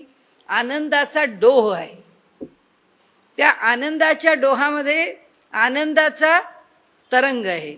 आनंदाची अंग आनंदाचे, त्या आनंदाला अंग आहे. बघा, अणुरणीया थोकडा तुका आकाशा एवढा. अनुभव काय आहे? व्यापक आहे, पूर्ण व्यापक आहे. त्याच्यामध्ये तुका नावाच्या गोष्टीला किंवा अनुभवाला कुठे सीमित केलंय का? अणुरणीया थोकडा, अणुपेक्षा सुद्धा हा तुका कसा आहे? लहान आहे. उपनिषदाचं वाक्य काय आहे? अणुरणीयान महतो महीयान. अणुपेक्षा सूक्ष्म आहे हा तुका. म्हणजे तुका नाहीच, अणुरणीया थोकडा, अणुपेक्षा लहान असणं हा जो माझा स्वाभाविक धर्म आहे, त्या माझ्या स्वाभाविक धर्माशी पोचलो. तो माझा स्वाभाविक धर्म म्हणजे कोणाचा आहे? ईश्वराचा आहे. तो ईश्वर कुठे राहतो? आता आपल्याला माहिती आहे, ज्यांनी जन्माला घातलं तो कुठे आहे? हिरण्यगर्भ. आता आपण लक्षात ठेवायचं, राम कुठून आले? रूप हिरण्यगर्भातून घेतलं. कृष्णांनी रूप कुठून घेतलं? हिरण्यगर्भातून घेतलं. कारण रूप टाकून दिलं, ते रूप त्यांनी तिथे टाकलं. हे का टाकलं? मग आपण म्हणू वैकुंठात कोणतं रूप घेतलं? दिव्य रूप घेतलं. वैकुंठातले देह दिव्य आहेत. आमच्या इथे आल्यानंतर आमच्या इथला दिव्य देह कोणता आहे? तो हिरण्यगर्भातला. म्हणून भगवंतानी अवतार संपवताना काय सांगितलं? ते म्हणाले, दारुका आता हे सगळं उचला, आपला रथ, आपले घोडे बिडे सगळं उचला, हे सगळं घ्यायचं आणि आपल्याला वैकुंठाला जायचं. इथली जी तनू आहे ती त्या व्याधाच्या त्या अंगठ्याला तो बाण मारून घेतला, नाहीशी झाली. त्यांना कोणाला दिसली कृष्णाची तनू? नाही दिसली. पंचमहाभूतातून त्यांना तनू नाही घ्यावी लागली, पण हिरण्यगर्भातून तनू घेतली, हिरण्यगर्भात विसर्जित केली आणि गेले ते. तो त्यांचा दिव्य देह आहे, तो कायम आहे. राम कुठे गेले? साकेत लोकाला गेले. कसे गेले? निघाले शरयू नदीत चालत. सगळी अयोध्या निघाली. जी अयोध्या रामाच्या बरोबर त्या गंगेमध्ये गेली, म्हणजे शरयूमध्ये गेली, ती सगळी साकेत लोकाला निघून गेली. राम ज्या लोकात राहतात तो साकेत लोक आहे. त्या लोकाला जाताना ही काया सोडून दिली, दिव्य काया धारण करून निघून गेले. काल नाथषष्ठी झाली. नाथ महाराजांनी काय केलं? गोदावरी नदीमध्ये सगळ्या भजनी दिंड्या वारकऱ्यांच्या त्यांच्याकरता निघणार आहेत. आता कीर्तन केलं नाथांनी, कीर्तन निघाले. नाथ गोदावरीमध्ये प्रवेश केला. गोदावरीत कीर्तन करत चालायला लागले. ते कीर्तन करत निघाले म्हणून गोदावरीमध्ये भजनी दिंड्यांनी प्रवेश केला. भजनी दिंड्या गोदावरीत निघाल्या. कुणाला दिसले नाथ? नाही दिसले.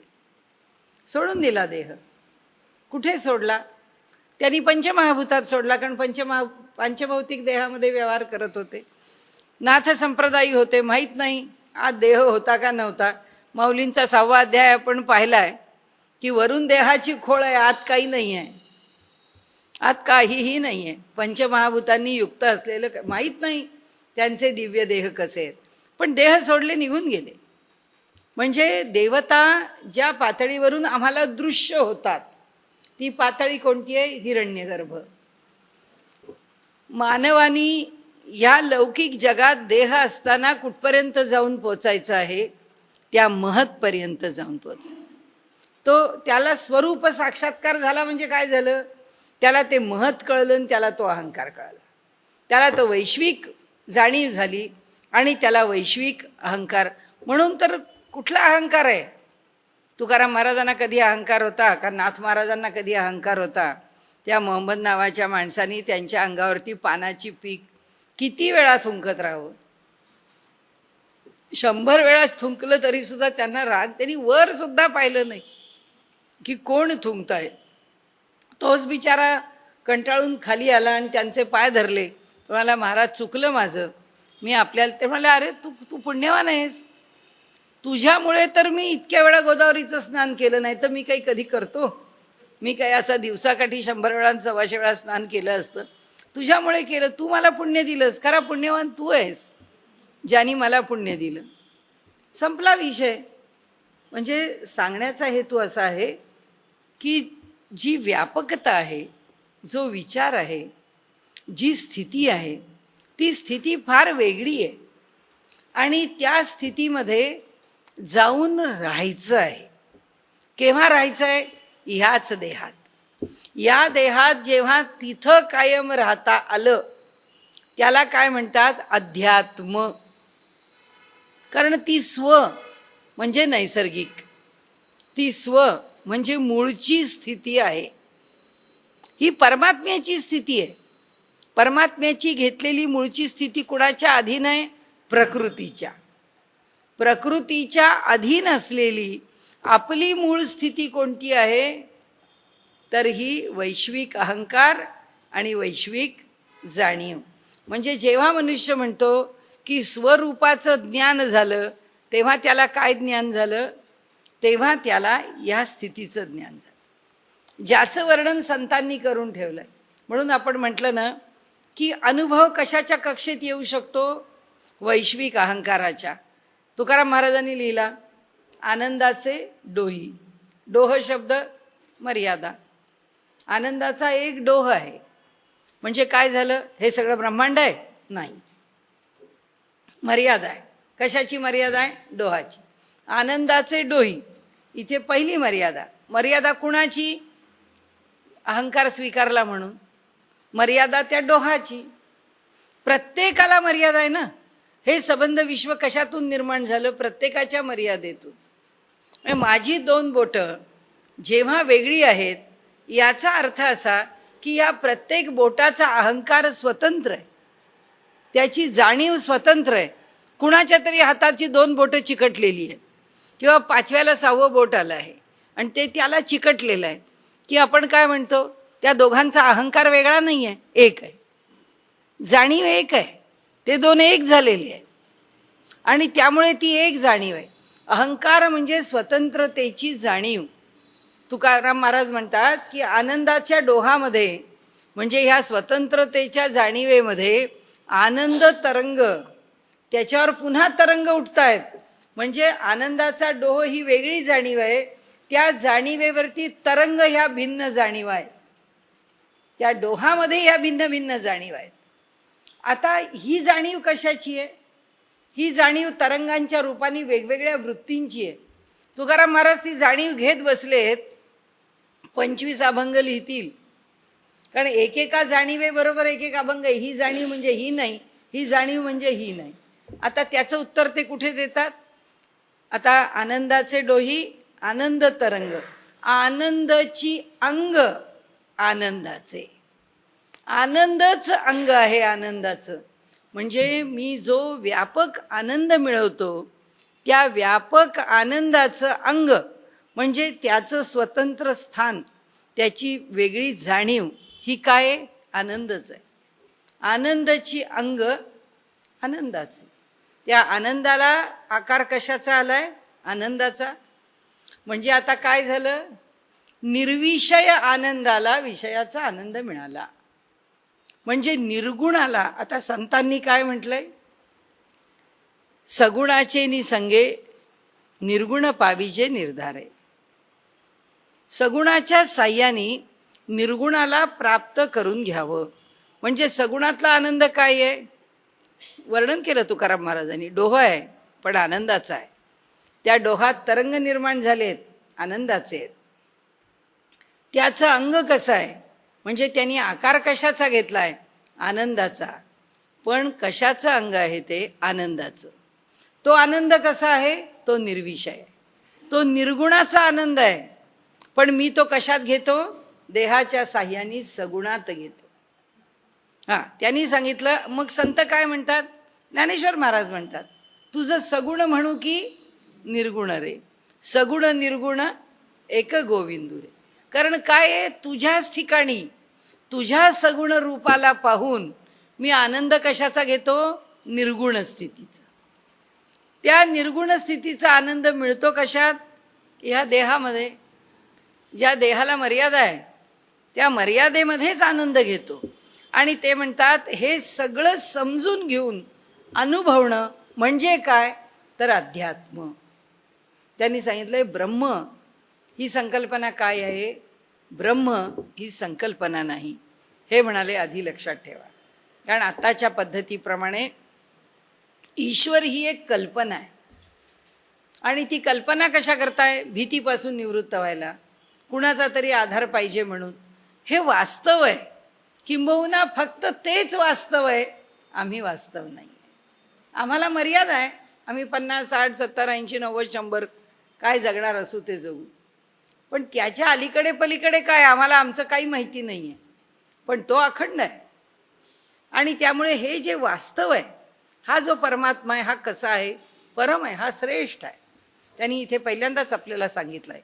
हे ब्रह्म कसं आहे त्याची व्याख्या करताना सांगितलं आहे की ज्याला उत्पत्ती स्थिती लय ही भानगड नाही, कितीही आकार निर्माण झाले तरी ज्याला फरक पडत नाही, ज्याच्या स्वरूपामध्ये फरक पडत नाही, असं जे परम अपरिवर्तनीय, असं ज्याला त्यांनी गीताकारांनी शब्द कोणता वापरला, अक्षर, अक्षर ब्रह्म परम असा शब्द वापरला.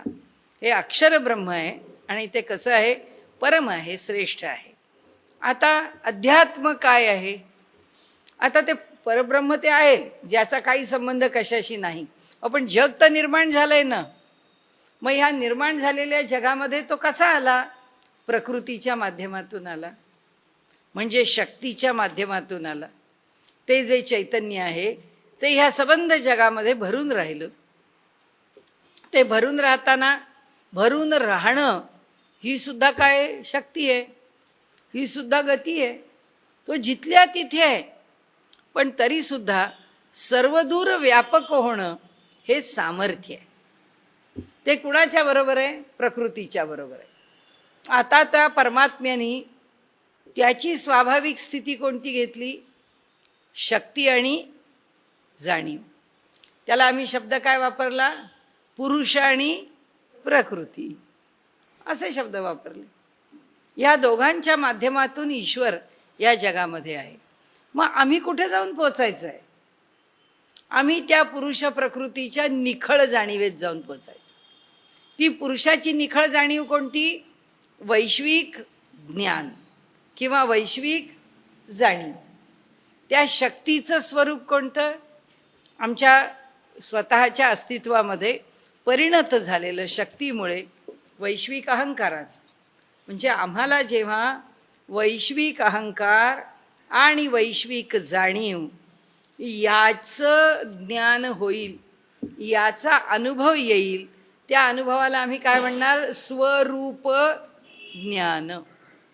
कारण का, ज्ञान म्हणजे जाणीव, रूप म्हणजे आमची स्थिती आकाराला आलेली. कारण आमची आकाराला न आलेली स्थिती आम्ही अनुभवायला वेगळे राहणार पण नाही, आणि ती अनुभवल्यानंतर हा देह असेल तर आम्ही देहाने सांगू, मग तो जो कोणी आहे तो जीवनमुक्त आहे. आपण फार कॉम्प्लिकेटेड नको करायला. आपल्यापुरता आपण गुंता न वाढवता आपण एवढं बघू की हा जो कोणी जीव आहे, हा जीव त्याच्या स्वतःच्या स्वरूपामध्ये, आता आपण ज्ञान जाणीव, माझं रूप, माझं मूलभूत रूप काय आहे, माझ्या रूपाची मला जाणीवेच्या कक्षेतली सूक्ष्मता कोणती, ती सूक्ष्मता वैश्विक अहंकार आणि वैश्विक जाणीव, हे माझं मूळचं रूप आहे. प्रकृतीने जे जन्माला घालण्याकरता निर्माण केलं आहे ते, त्याच्यातून तर आम्ही जन्माला आलो. कारण त्या दोनानंतर तिसरं काय स्वीकारलं प्रकृतीने, त्रिगुण. त्रिगुण स्वीकारले की संपलं. त्या त्रिगुणातून पंचमहाभूत निर्माण झाली, कारण त्या त्रिगुणातून 5 तन्मात्रा निर्माण झाल्या, 5 तन्मात्रातून 5 महाभूत निर्माण झाली आणि आम्ही जन्माला आलो. त्यामुळे त्रिगुणाच्या पलीकडे काय आहे, त्रिगुणाच्या पलीकडे वैश्विक जाणीव आणि वैश्विक अहंकार. हे कोणाचं रूप आहे, हे आमचं. ते कोणतं रूप आहे, मूळ म्हणजे कोणतं, स्वाभाविक म्हणजे कोणतं, स्व. म्हणून मग स्वरूप काय आहे, देहामध्ये राहून ती स्थिती गाठणं, देहामध्ये सगुणात राहून निर्गुणाचा अनुभव घेणं. आपण भजनामध्ये, आपण तत्वज्ञानामध्ये जे समजून घेतो ते हे समजून घेतो की देहात आहोत आम्ही, आमच्या देहातनं रक्त वाहत आहे. तो भक्त असला तरी त्या भक्ताला ब्लड प्रेशर असू शकतं, तो भक्त असला तरी त्याला ताप येऊ शकतो, तो भक्त असला तरी त्याला भूक लागते. म्हणजे देहाचे सगळे व्यापार त्याच्या ठिकाणी चालू आहेत. हे सगळे व्यापार चालू असताना सुद्धा तो त्याच्या ठिकाणी अनुभव कशाचा घेतो, या सगळ्याच्या पलीकडे तो कोण आहे, या सगळ्याच्या पलीकडे तो जो आहे ती त्या चैतन्याची शुद्ध जाणीव आहे आणि ती त्या चैतन्याने प्रकट केलेली एक अस्तित्वाची स्थिती आहे की माझं अस्तित्व आहे, मला अस्तित्व आहे. कारण हा काय अनुभवतो, मी संबंध ब्रह्मांडात भरून राहिलो, त्यातल्या मीची जाणीव आहे ना, त्यातला मी आहे ना, त्यातला स्व आहे ना, तो जो मूलभूत आहे त्याचा अनुभव घेणे म्हणजे त्यांनी सांगितलं म्हणजे अध्यात्म आहे. आम्ही अध्यात्म म्हणतो, आता हे लोक फारच लवकर परमार्थाला लागले असा पण शब्द वापरतात. अहो इतक्या लहान वयात कसला याचा अभ्यास करता, हे फारच तुम्ही लवकर अभ्यास करायला लागलात. हे म्हणजे आध्यात्मिक वाचन करायला आम्हाला आवडतं. म्हणजे काय आवडतं, अनुभव घ्यायचा आहे म्हणजे काय घ्यायचं आहे, म्हणून त्यांनी अध्यात्म शब्द सांग. अध्यात्म हा कसा शब्द आहे, सुटसुटीत आहे, याच्यामध्ये सगळं अंतर्भूत आहे. अध्यात्म शब्दामध्ये आध्यात्मिक साधना अंतर्भूत आहे, अध्यात्म शब्दामध्ये आध्यात्मिक अनुभव अंतर्भूत आहे, अध्यात्म शब्दामध्ये या विषयाची जिज्ञासा अंतर्भूत आहे. पण कोणता, हा विषय हा, आणि ह्याच्या अनुषंगाने सगळं आध्यात्मिक साधना, आध्यात्मिक वाचन, आध्यात्मिक आमचे यात्रा, तीर्थयात्रा, सहली, आपण म्हणतो ना आमच्या नाही, या सगळ्या फिलॉसॉफिकल ट्रिप्स असतात. म्हणजे फिलॉसॉफीशी निगडीत आमच्या ट्रिप्स आहेत, आम्ही त्याला जातो. आमच्या आध्यात्मिक, आता वारकऱ्यांची वारी म्हणजे काय, आध्यात्मिकच आहे ना. हे जे तीर्थाटन आहे आध्यात्मिक आहे की माझ्या मला जाणण्याकरता जातोय. तो तिथं बसला आहे, माझ्यातला मी जो आहे माझ्या हृदयात राहणारा, तो त्या पंढरपूरला बसला आहे. इथपासून तिथे पोचेपर्यंतचा जो प्रवास आहे त्या प्रवासात मला उलगडलं तर बरंच आहे. केव्हा तरी जर उलगडलं तर मला होईल, त्याचं दर्शन होईल, साक्षात्कार होईल, काही जाणीव होईल, कोणत्या ना कोणत्या तरी पातळीवरती तो घेऊन जाईल आणि तो त्याची जाणीव देईल. म्हणजे हे जे सगळं आहे हे कशाशी निगडीत आहे, अध्यात्म विषयाशी निगडीत आहे. म्हणजे अध्यात्म विषयाची इथे व्याख्या केली आहे. मग म्हणितले सर्वेश्वरे. मग आता असा प्रश्न त्यांनी विचारल्यावर भगवान म्हणतात, कारण अर्जुनाचा प्रश्न पहिल्या श्लोकात झाला, दुसऱ्या श्लोकात झाला, आता तिसरा श्लोक काय आहे, श्री भगवान उवाच. त्यामुळे आता मग म्हणितले सर्वेश्वरे. मग आता भगवान सांगताहेत, जे आकारी इये खोकरे, खोकर म्हणजे फुटकं, नाशवंत म्हणाले. तेव्हा भगवंतांनी सांगितलं, जे आकारी इये खोकरे म्हणजे जे ह्या पृथ्वी तलावरती आकार घेऊन राहतं ते कसं आहे, फुटकं आहे. फुटकं म्हणजे ते नाशवंत आहे. ज्याला आकार आहे ते नष्ट होणारच आहे, हे आम्ही धरून चाललंच पाहिजे. म्हणून ते म्हणतात, जे आकारी इये खोकरे, कोंदले असत न खिरे, कवणे काळी. पण म्हणाले त्याच्यामध्ये फुटकं आहे, पण तरी त्याच्यात काय राहिलंय, कोंदले असत. कोण कोंदलेलं आहे, ते परमात्म तत्व, तो ईश्वर सगळीकडे भरून आहे. नुसता भरला नाही, कोंदलाय. जसं आपण घन म्हणतो ना शब्द, याला पर्यायी शब्द घन आहे. कोंदून राहिलंय, अगदी मोठं ठासून ठासून भरलेलं आहे. कोंदले असत न खिरे, खिरे म्हणजे ते गळून जात नाही. आता फुटकं आहे म्हणजे पाणी ओतल्यावर गळूनच जाईल की नाही. जरी हा संस्कार फुटकान फाटका असला तरी या संसारातून परमात्मा गळून जात नाही. तो घट्ट बसलेला आहे, तो घनदाट भरून राहिलेला आहे. तो काही या फाटक्या फुटक्या संसारामधून, आता ह्या गावामध्ये काही हल्ली परमात्मा नाही बरं का, त्या गावात नाही असं काही होत नाही, ह्या खोलीत नाही त्या खोलीत नाही असं काही होत नाही, या माणसात नाही त्या माणसात नाही असं काही, तो सगळीकडे घनदाट भरून राहिलेला आहे. म्हणजे जरी आता पुढे वर्णन केलंय, कवणे काळी, कोणत्याही काळात कोणत्याही वेळी परमात्मा इथे नाही अशी स्थितीच नाही. जर एखादा म्हणाला छे हो इथे कुठे परमेश्वर आहे, तर त्याच्याच तपासणी करावी लागेल की हा काय बोलतोय, ह्याला कळताय का. म्हणजे एरवी सपूरपण तयाचे पहावे. सपूर म्हणजे सूक्ष्म, तो अत्यंत सूक्ष्म आहे. एरवी काय करावं, आता आम्हाला साधने करता सांगितले की आम्ही व्यवहार करतोय, त्याचं सूक्ष्मपण पाहावं. कुठे पाहावं? समोरची व्यक्ती भेटली, समोरची व्यक्ती कशी दिसते, ती कोण आहे, ती कशी येते, तिचं घर कुठे आहे, तिचं नोकरी काय, तिचं सोशल स्टेटस काय, तिचं समाजामधलं स्थान काय, ह्या सगळ्या गोष्टी पाहत बसायच्या. म्हणाले हे सगळं वरवरचं आहे. काय पाहावे? सपूर्णपणे ती व्यक्ती काय आहे ती बघा. म्हणाले त्या व्यक्तीचं गुणग्रहण करता आलं, व्यक्तीचं गुणग्रहण करा. नाहीतर तुमच्याकडे सामर्थ्य असलं तर थेट त्याच्या अंतःकरणाला भिडा. त्याला फार सूक्ष्मता पाहिजे. आपल्या अंतःकरणाला, आपल्या अंतःकरणाने थेट समोरच्याच्या अंतःकरणाचा ठाव घ्यायला आपल्याकडे फार बारकावा पाहिजे, म्हणजे सूक्ष्मता पाहिजे, म्हणजे माऊलींच्या शब्दात सपूर्णपण पाहिजे. आपण जगामध्ये फार स्थूल व्यवहार करतो. आपले विचार फार स्थूल असतात आणि ते स्थूल असतात म्हणून ते कोते असतात, म्हणून ते संकुचित असतात. आपल्याला एखादा मनुष्य नाही भेटला, नाही बोलला, काय झालं कोण जाणे, हल्ली तर बोलत नाही, काहीतरी बिनसलेलं दिसतं. अरे कशाला बिनसेल? त्याला वेळ नसेल, त्याला बरं नसेल, त्याला येऊन भेटण्यासारखा विषय नसेल म्हणून. पण असं कोण मनात घेत नाही. माणसाच्या मनात पहिल्यांदा काहीतरी उलटमपलटम विचार येतो. काय येतो? त्याचं कारणच एक आहे की विचाराला फार संकुचितपणा आहे. आणि आपण जितके संकुचित राहू तितके आपण अधिक असमाधानी राहू. नाल्पम सुखम अश्नुते उपनिषदांनी सांगितलंय. यो वै भूमा तत् सुखम. जे व्यापक आहे त्याच्यातच सुख आहे. फार संकुचितपणाने प्रत्येक गोष्टीचा विचार करण्यामध्ये सुख नाही. तर इथे तो विषय आपल्याला आत्ता नाही. आपल्याला विषय असा आहे त्याचा जो परिणाम किंवा त्याच्याकडे पोचण्याकरता असणारी जी आवश्यकता ती काय? सूक्ष्मता. म्हणजे मनाच्या व्यापकतेचा परिणाम काय? मनाला सूक्ष्मता येते, मनाला व्यापकता येते. त्याचा अभ्यास कसा करावा लागतो? मनाने सूक्ष्म होऊन.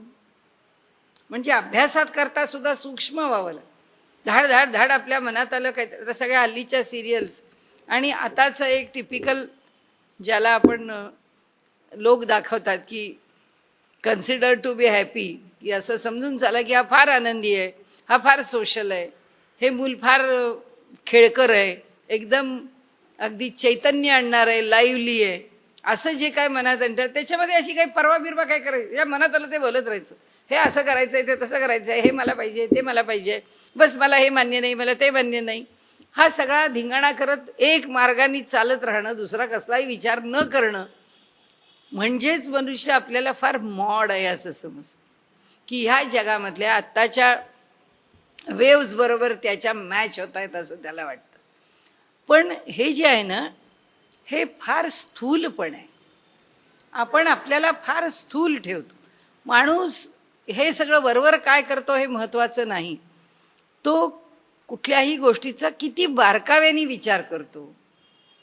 आता जर आपण पाहिलं हे कन्हैया प्रकरण चाललेलं आहे, ते पुण्यापर्यंत यावं, ते प्रत्येक गावाला पोचावं, तिथल्या मुलांनी ह्या सगळ्याचा विचार.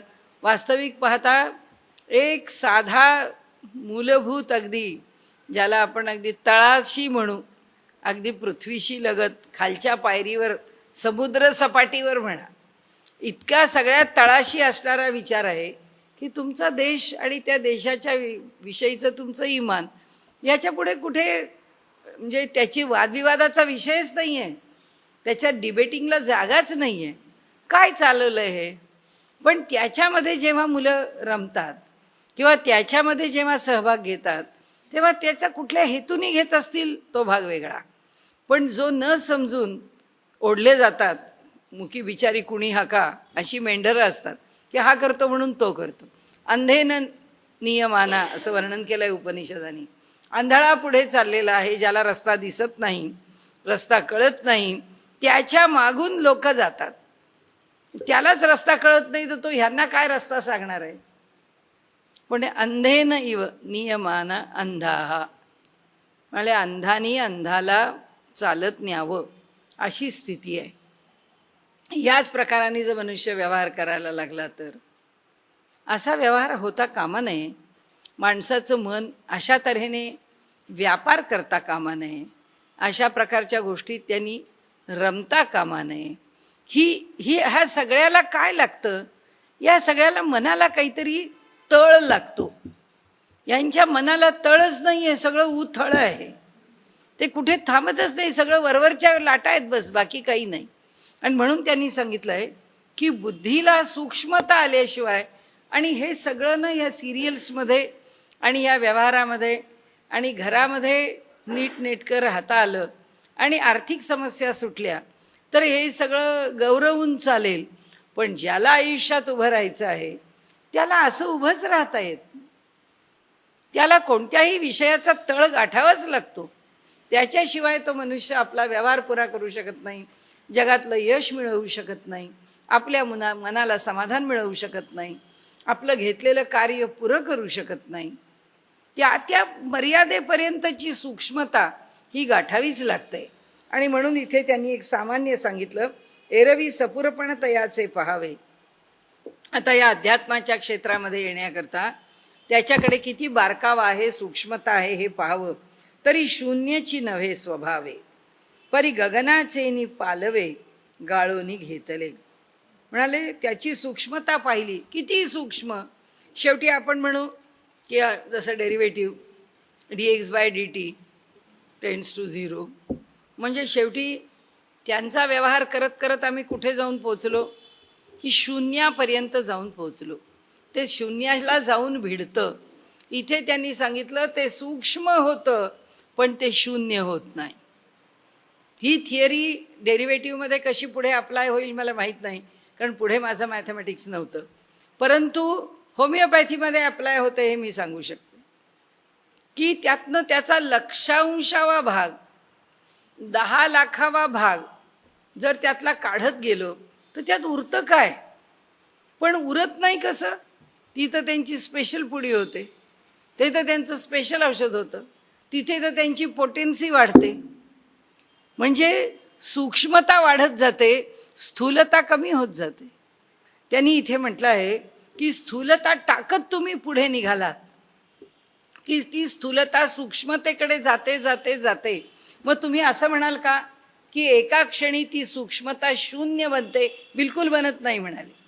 ती शून्य बनत नाही. त्यांना एवढंच सांगायचं आहे आपल्याला की जसं व्यवहारामध्ये आत्तापर्यंत कैक वर्ष होमिओपॅथिक औषधांना मान्यता नव्हती, कारण हे औषधच नाही आहे. ते म्हणायचे या गोळ्या म्हणजे प्लॅसिबो आहेत, साबुदाण्याच्या गोळ्या आहेत, म्हणजे याच्यात औषधच नाही आहे.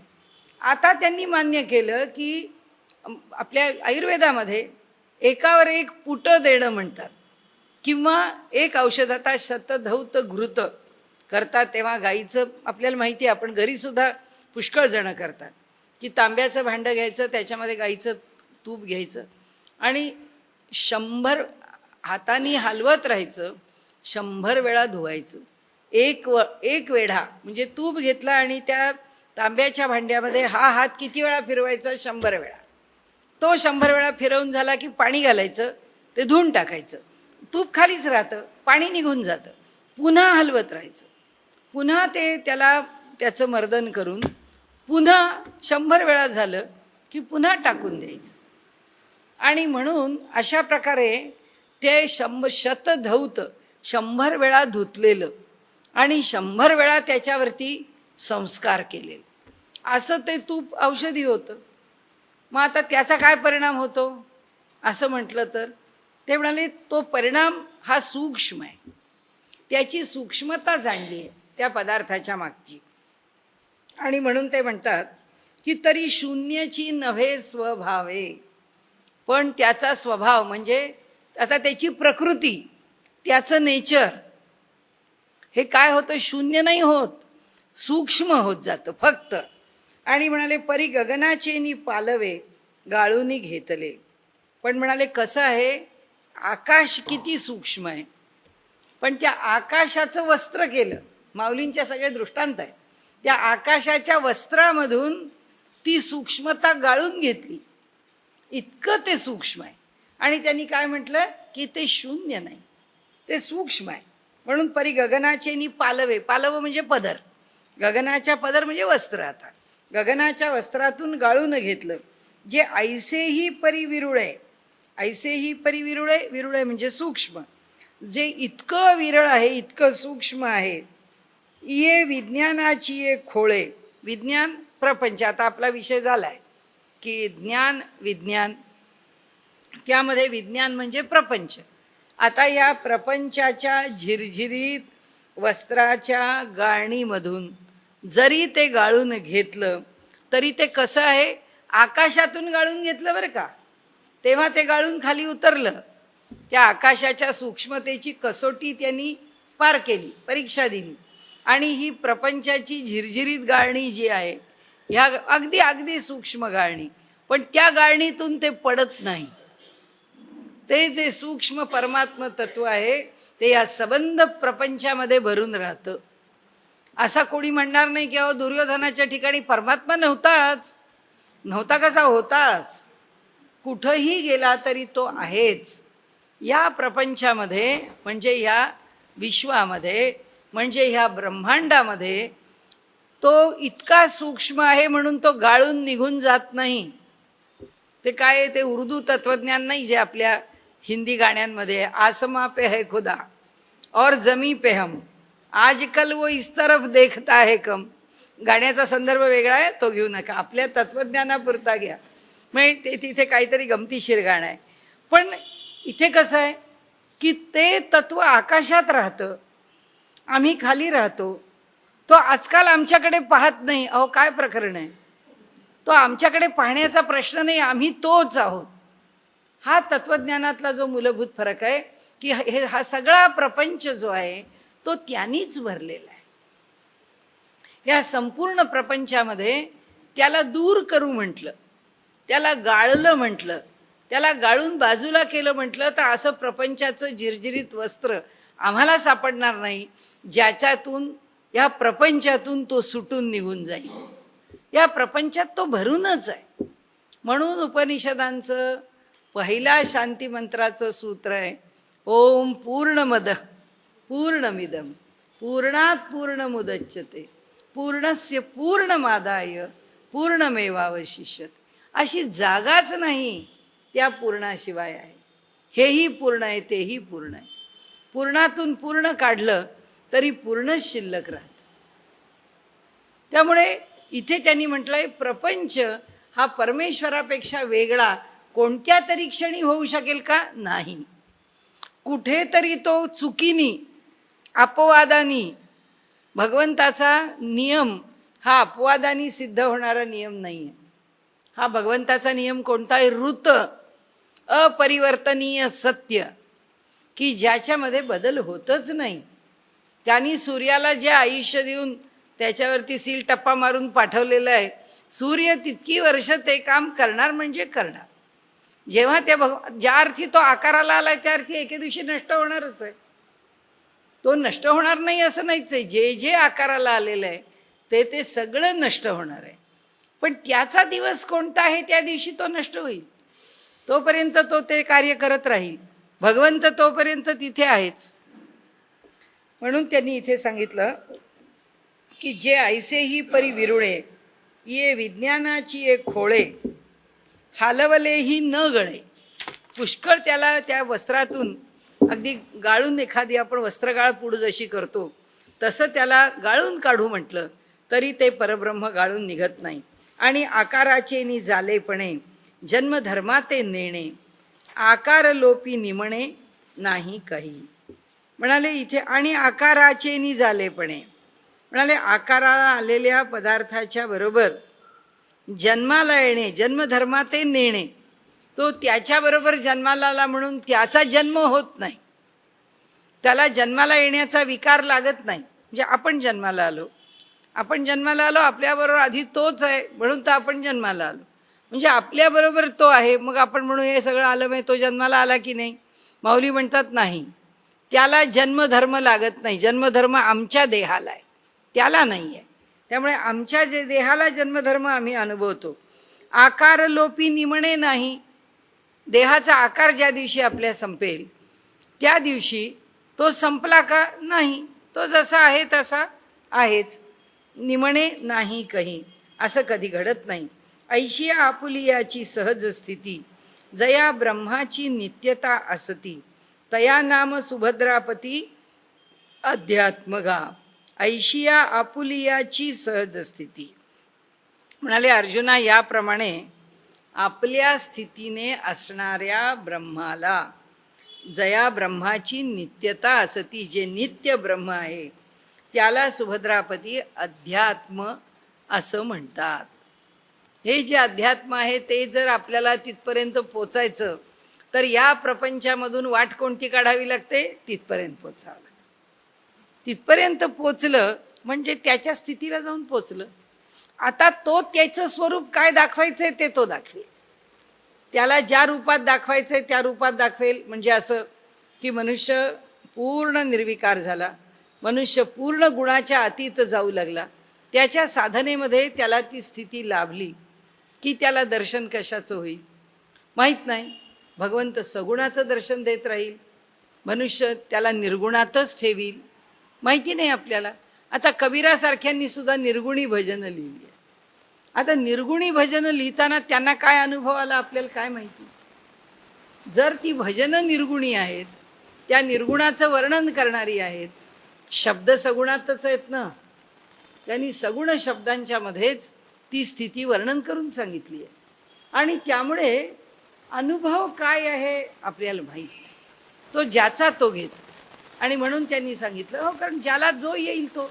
तुकाराम महाराजांचा प्रत्येक अभंग वेगळा का? आपण आत्ता म्हटलं तसं की अद्वैत तो नाही आम्हा समाधान. तुकाराम महाराजांनी सांगितलंय की बाबा रे, तू देव असावास मी भक्त असावं, हेच मला आवडतं. ही स्थिती आपली असावी. कारण ही जेव्हा तू देव आहेस, ही एक वृत्ती माझ्या ठिकाणी शिल्लक आहे, तेव्हा त्या त्या वेळेच्या सत्वरजतमाच्या संमिश्रणाप्रमाणे, आपल्या भाषेत कॉम्बिनेशन प्रमाणे अंतःकरणातली भाववृत्ती आहे. जी भाववृत्ती आहे त्याप्रमाणे अनुभव आहे.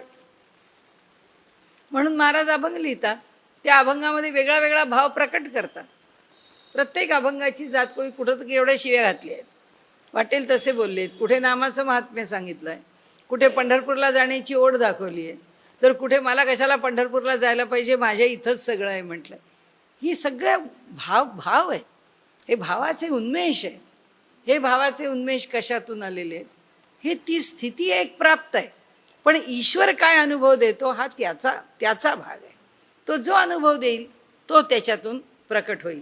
आणि म्हणून त्यांनी सांगितलं की हे सगळं अध्यात्म आहे. मग गगनी जेवी निर्मळे, नेणो कैची एके वेळे, उठती घनपटळे नाना वर्णे.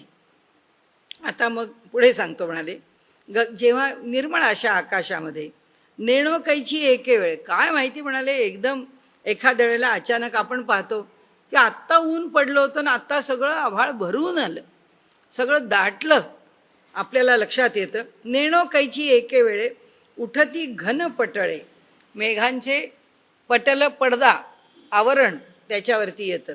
नाना वर्णे, वेगवेगळे रंग त्यामध्ये निर्माण होतात. तैसे अमूर्ती तिये विशुद्धे, तसं परमात्मा कसा आहे? अमूर्त आहे. तो निराकार आहे, तो निर्गुण आहे आणि तो निष्कल आहे, तो अखंड आहे, अत्यंत शुद्ध आहे, निरंजन आहे. महदादी भूतभेदे, आता आपण डोकं फोडलं त्याच्याकरता, महत हो की नाही, महदादी भूतभेदे कुठपर्यंत आलो? महतपासून अगदी सगळ्यात खालच्या छोट्यातल्या छोट्या किड्यापर्यंत, अगदी बुरशीपर्यंत गेलो तरी चालेल. किती सामान्य किडे आहेत ते, आपल्याला न दिसणारे. व्हायरस, आता सध्या साथी चालूच आहेत, व्हायरल इन्फेक्शन, हे सगळे किती जीवाणू, बारीकातले बारीक जीवन. ते म्हणाले कुठून सुरुवात झाली? महतापासून सुरुवात झाली. आपण सुरुवात केली, त्याला काय म्हटलं? महत, नंतर अहंकार, वैश्विक जाणीव, वैश्विक अहंकार. म्हणाले त्या महतापासून जन्मायला सुरुवात झाली, निर्माण व्हायला सुरुवात झाली, त्या अगदी बारीक बारीक बारीक अत्यंत सूक्ष्म किड्या मकोड्यांपर्यंत त्या सगळ्यांना महदादी भूत भेदे. भूत म्हणजे जे जन्माला आलेलं आहे ते. भूतकाळ आपला शब्द आहे की नाही, भूतकाळ म्हणजे जो घडून गेला तो, म्हणून जे जन्माला आलं ते भूत. म्हणून जे जे भेटे भूत, तयामानी भगवंत. म्हणजे जे जे जन्माला आलेलं आहे ते जे भूत म्हणजे आपलं हे भूत आहे असं म्हणण्यासारखं ते भूत नाही आहे. जे जे जन्माला आले, अगदी बेडूक आहे, कुत्रा आहे, मांजर आहे, सगळं जे जे भेटे भूत तयामानी भगवंत. तसं ते म्हणतात इथे हे सगळे भूत मात्र ब्रह्मांडाचे बांधे होची लागती. म्हणाले काय होतात? ह्या ब्रह्मांडाचे बांधे म्हणजे ब्रह्मांडाचे आकार होची लागती. ह्या ब्रह्मांडाला ते आकार आणायला लागतात. या महतापासून ते सगळं हळूहळू हळूहळू चित्रामध्ये निर्माण व्हावं. तसं सागर उभे राहिले, डोंगर उभे राहिले, वृक्ष वेली उभे राहिल्या, पुष्कळ छान छान फळं यायला लागली जमिनीवरती, लहान मोठी झुडपं उगवायला लागली, फुलं, आपला सौंदर्य, त्याचा सुगंध, सगळ्या गोष्टी, सगळे कशाचा आकार बांधे आकार येतात. त्या ब्रह्मांडाला आकार यायला लागतो. पै निर्विकल्पाची ये बरडी की आदी संकल्पाची फुटे विरुडी. ते म्हणाले परंतु निर्विकल्पाची ये बरडी, आता आपण तेच बोलतोय. जो निर्विकल्प आहे तो कसा आहे? निराकार आहे. आपण निराकारापर्यंत गेलो, विकल्पापर्यंत गेलो नाही. जो निर्विकल्प आहे, ज्याच्याविषयी विकल्प करता येत नाही, म्हणजे ज्याच्याविषयी विचार करता येत नाही, अशा त्या परमात्म्याच्या माळ म्हणजे खडकाळ जमीन, अशा माळ रानावरती काय झाला? आदी संकल्पाची फुटे विरुडी.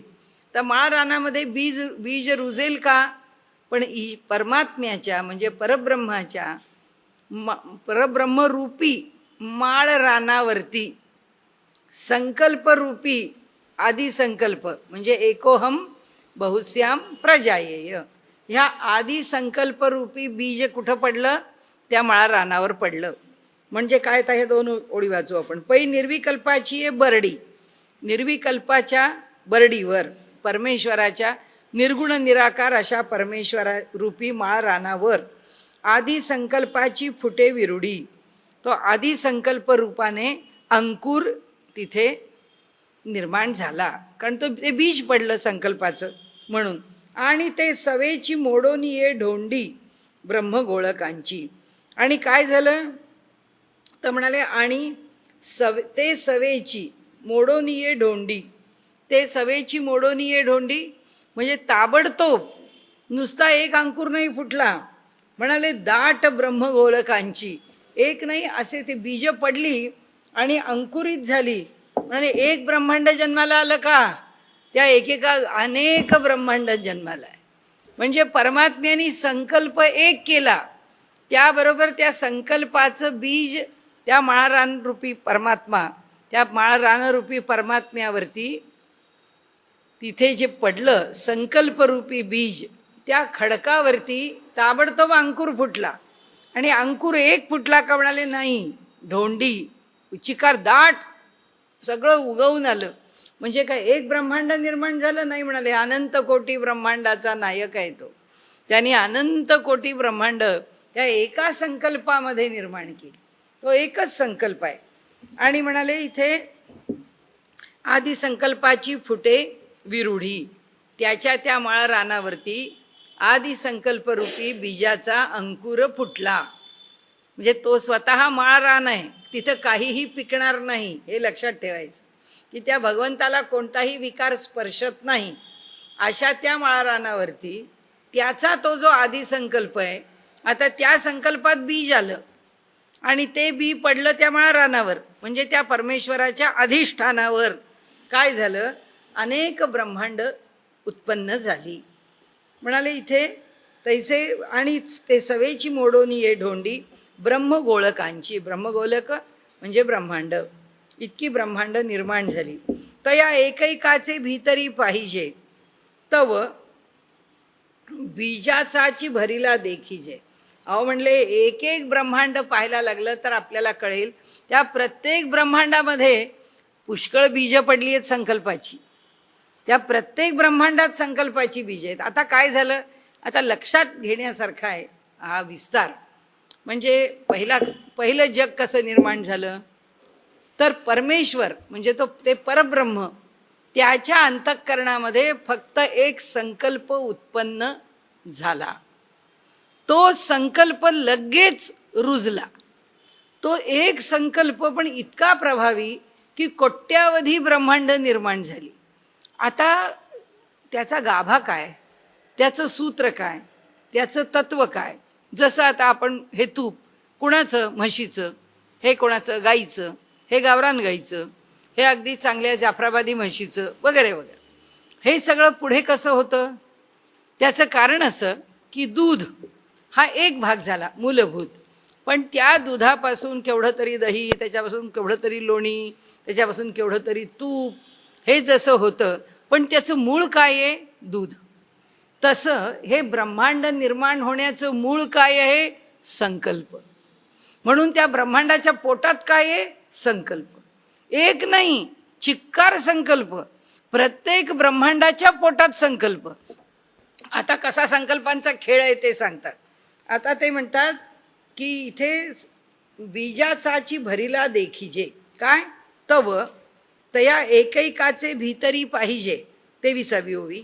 तव बीजाचाची भरीला देखिजे म्हणाले काय होतं, त्या प्रत्येक बीजाच्या, त्या ब्रह्मांडाच्या पोटामध्ये जर पाहिलं, त्या एकेकाच्या मध्ये जर पाहिलं, तर संकल्पाचं बीज भरलेलं आहे असं दिसतं. माझी होती या जाती या नेणीजे लेख जीवा. आता म्हणाले त्या संकल्पातून किती जीव निर्माण व्हावेत, कितीतरी होतच राहतात, कितीतरी जातच राहतात. म्हणजे याचा अर्थ काय झाला, परमात्मा आता अलग आहे, त्याचा काही संबंध नाही. तो बीज कशाचं झालं, संकल्पाचं. त्या संकल्पातून काय झाली, ब्रह्मांड. त्या ब्रह्मांडाच्या पोटात काय झाले, संकल्प. त्या अनेक संकल्पातून काय झालं, 84 लक्ष योनी. त्याच्याबरोबर जे जे काही आहे ते सगळं जन्माला आलं. मग तया गोलकांचे अंशांश, आता ते सगळे द ग्रेट आम्ही, त्याच्या त्या गोलकांच्या त्या ब्रह्मांडांमध्ये कोण जन्माला आलो, आम्ही. आता सगळे जीव निर्माण झाले, आम्हाला जन्माला घातलं. गोलकांचे अंशांश म्हणजे त्याच्या अनेक अंशांचे, ते 84 लक्ष चराचर सगळं घ्या, ते सगळे त्यातला आम्ही केवढा अंश. पण तो प्रसवती आदी संकल्प असमसहास, असमसहास असंख्यात. आता हे आम्ही एवढे बारके बारके जे आहोत, हे आम्ही किती संकल्प निर्माण, कोट्यावधी अब्जावधी. आमच्या एकटा आपला कर्तृत्व किती आहे, किती संकल्प, काय माहिती, किती संकल्प निर्माण करू. एवढ्या संकल्पातून आपलं सुरू झालं चक्र, की ते संकल्प निर्माण केले, ते संकल्पाच्या प्रमाणे कर्म केलं, कर्माप्रमाणे फळ मिळालं, फळाप्रमाणे भोगत राहिलो, चाललं चक्र सुरू. म्हणजे एक संकल्प खेळ करतो. ईश्वराचा एक संकल्प माझ्या संकल्पापर्यंत येऊन पोचतो. ही जी एकरूपता आहे, ह्याच्यातले जे एक जिन्सीपण आहे, आपल्याकडे सगळ्या धारणा पण अशाच आहेत. आपण बघितलं ना की विष्णूच्या चरणाशी गंगा, ते स्वर्गात, गंगा स्वर्गात, भगवान शंकर पृथ्वी तलावर किंवा स्वर्गात धरा, काही अडचण नाही आपल्याला, कैलासात. आता त्या गंगेनी अवतरण करायचं ठरवलं पृथ्वीवर, म्हणून आपण म्हटलं की गंगा त्यांनी पृथ्वीवर मस्तकात धारण केली. म्हणजे ते पृथ्वी तलावर आले, पृथ्वी तलावरती आले, त्यांनी त्या गंगा, आता गंगा अवतरण होत आहे, तिचा वेग कोणी नाही सहन करणार. शंकरांनी तो वेग सहन केला, तिला आपल्या जटेमध्ये घेतलं. आता ती गंगा भगवान शंकराच्या जटेत आली, केवढ्या प्रपातानी, केवढं तिचं सामर्थ्य. पण एवढ्या मोठ्या गंगेला भगवान शंकरांची जटा म्हणजे तिला एवढी प्रचंड होती की तिला कैक वर्ष लागली रस्ता सापडायला. तिला मार्गच मिळाला नाही, ती गुंतली त्या जटेमध्ये. आपल्याला सांगायचा हेतू असा की मग एकदा तिला मार्ग सापडला आणि त्या जटेतून ती झुळझुळ अशी प्रवाहित झाली. त्या गंगेला आता आपल्याला माहिती आहे तशी आपण जी गंगा पाहतो, म्हणजे जेव्हा आपण गंगेमध्ये स्नान करतो तेव्हा आपण थेट कुणाला स्पर्श करतो, स्वर्गातल्या विष्णूला. आपला डायरेक्ट स्पर्श आहे. भगवंतानी एवढी सोय करून ठेवली.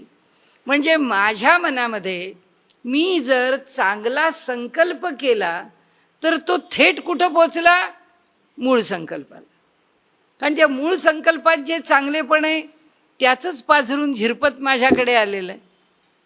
मी जर चांगली वागत गेले, चांगलं माझ्या ठिकाणी व्यवहार राहिला, तर त्यालाच जाऊन पोचणार ना मी, त्याच्या चांगल्या मूळ संकल्पाशीच पोचणार. जर मी ते नाही केलं तर आहे प्रकृतीच्या ठिकाणी जसा तो गाळून बाहेर पडत नाही, तसे आम्ही सुद्धा प्रकृतीमधून गाळून त्याच्यापर्यंत पोचू शकत नाही, इथंच फिरत राहणार या प्रकृतीमध्ये. पुनरपी जननम पुनरपी मरणम चाललंय आमचं, जातं दळत बसल्यासारखं. ते दळण काही संपत नाही. एवढं संपू आणि थांबू. म्हणाले हे असो ऐसी बहुवस सृष्टी वाढे. हे जाऊ द्या म्हणाले. अशाच प्रकारे केवळ संकल्पानी सृष्टी वाढत जाते. परी दुजेन विण एकला परब्रह्मची संचला अनेकत्वाचा पूर जैसा. पण म्हणाले तो वेगळा नाही, तो एकटा एकच आहे. तोच इथे साठून राहिलाय, पण त्याला एकट्या एकाला अनेकत्वाचा पूर आलाय. म्हणजे या अशा प्रकाराने तो विस्तारला आहे. तेणे तैसे समविषमत्व नेणे कैचे वायाची चराचर रचे पाहता प्रसवती या योनीचे लक्ष दिसती. म्हणाले तैसे समविषमत्व नेणो कैचे. तसं हे योग्य हे अयोग्य ह्याच्यामध्ये हे सारखं आहे, हे त्याच्यापेक्षा वेगळं आहे, असं त्याच्या ठिकाणी काहीच नाही आहे. सगळे फक्त संकल्प आहेत. म्हणजे आपल्याला सगळे जीवमात्र आहेत, ते एकच वाटावेत. ह्याच्या मागची फिलॉसॉफी बघा काय, ह्याच्या मागचं तत्त्वज्ञान बघा काय, की काही नाही, फक्त एका संकल्पातून निर्माण होत असेल आणि निर्माण होणारं जर ते फक्त एक परमचैतन्यच असेल, तर काय लहान आहे, काय मोठं आहे, काय वेगळं आहे, काय जवळचं आहे, काय दूरचं आहे, काही नाही आहे म्हणाले. आणि म्हणून ते म्हणतात परी दुजे नवीन एकला परब्रह्मची संचला. असं असल्यामुळे तैसे समविषमत्व नेणो कैचे समजू शकत नाही. वायाची चराचर रचे, याच्यामध्ये एकासारखं दुसरं नाही, त्याच्यापासून निर्माण होतं. आपण त्याच्यामध्ये भेदाभेद मानू नये. पण चर आणि अचर, जड आणि चेतन, ही सगळी सृष्टी भरमसाठ उत्पन्न होतेच आहे, होतेच आहे. पाहता प्रसवती या योनीचे. किती जीव जीवाणू, किती प्रकारचे. आपण आता म्हणतोच ना की हा पूर्वीचा जो व्हायरस होता ना, आता तसा नाही राहिला. पूर्वीचे डास होते ना, आता तसे नाही राहिले. सगळे बदलत आहेत आपली आपली रूपं घेऊन. कारण का, त्यांचे संकल्प बदलत आहेत. त्यांचा संकल्प का, डास नावाच्या योनीचा संकल्प बदलला की अरे यांनी निर्माण केलेलं गुड नाईट आहे, त्यांनी आपण मरायला लागलो. मग आता या गुड नाईटला आपण रेझिस्टन्स आपला असला पाहिजे, आपण रेझिस्ट केलं पाहिजे. मग चालला, लगेच दुसरा डास निर्माण झाला की त्यांनी त्याच्या अँटीबॉडीज निर्माण केल्या आणि त्याच्यातून त्याचं वेगळं शरीर निर्माण केलं. हा कुणाचा संकल्प आहे? आता पुढे येईल. आणि समर्थांनी तर दासबोधात आमचा आता सध्या समाज तोच चालला आहे की जो जेवढा जीव आहे ना, त्या जीवापुरती त्याला पूर्ण जाणीव आहे. त्याच्या अस्तित्वाकरता व्हायरस बदलतो, व्हायरस बदलला की अँटीबायोटिक्स बदलतात, अँटीबायोटिक्स बदलली की त्यांची स्ट्रेंथ बदलते. कारण का, हे सगळं वाढायला लागलं. कारण तो त्या ह्याला जे रेझिस्टेबल आहे, ह्याला इरेझिस्टंट आहे, मग हे औषध नको. ह्याला रेझिस्टंट आहे, हे औषध घ्या. ह्याला तो विरोध करतो, हे औषध घ्या. म्हणजे हे औषध त्याला परिणामी ठरतं. तिथे त्या ठिकाणी त्याला काही करता येत नाही, तो इरेझिस्टन्स आहे, ते औषध त्या ठिकाणी त्याला लागू पडेल. म्हणजे जिथे तो विरोध करेल ते औषध त्याला उपयोगी नाही. जिथे तो विरोध करू शकत नाही, जे तो जेव्हा इरेझिस्टेबल आहे तेव्हा ते अँटीबायोटिक त्याला, त्या जीवाला म्हणजे माणसाला सस्टेन करतं. जेव्हा हा त्याला प्रतिरोध करतो तेव्हा काही केल्या त्याला ते ऐकत नाही. मग डॉक्टर म्हणतो बदला आता अँटीबायोटिक. तो म्हणतो माझ्याकरता हे नवीन अँटीबायोटिक तयार केलं, आम्ही बदलतो, आमची न्यू व्हर्जन. म्हणून त्यांनी सांगितलं जग कशावर निर्माण झालं? एका संकल्पावर. आणि तो संकल्प कशाकरता आहे? अस्तित्वाकरता. प्रत्येकाचा झगडा फक्त अस्तित्वाकरता.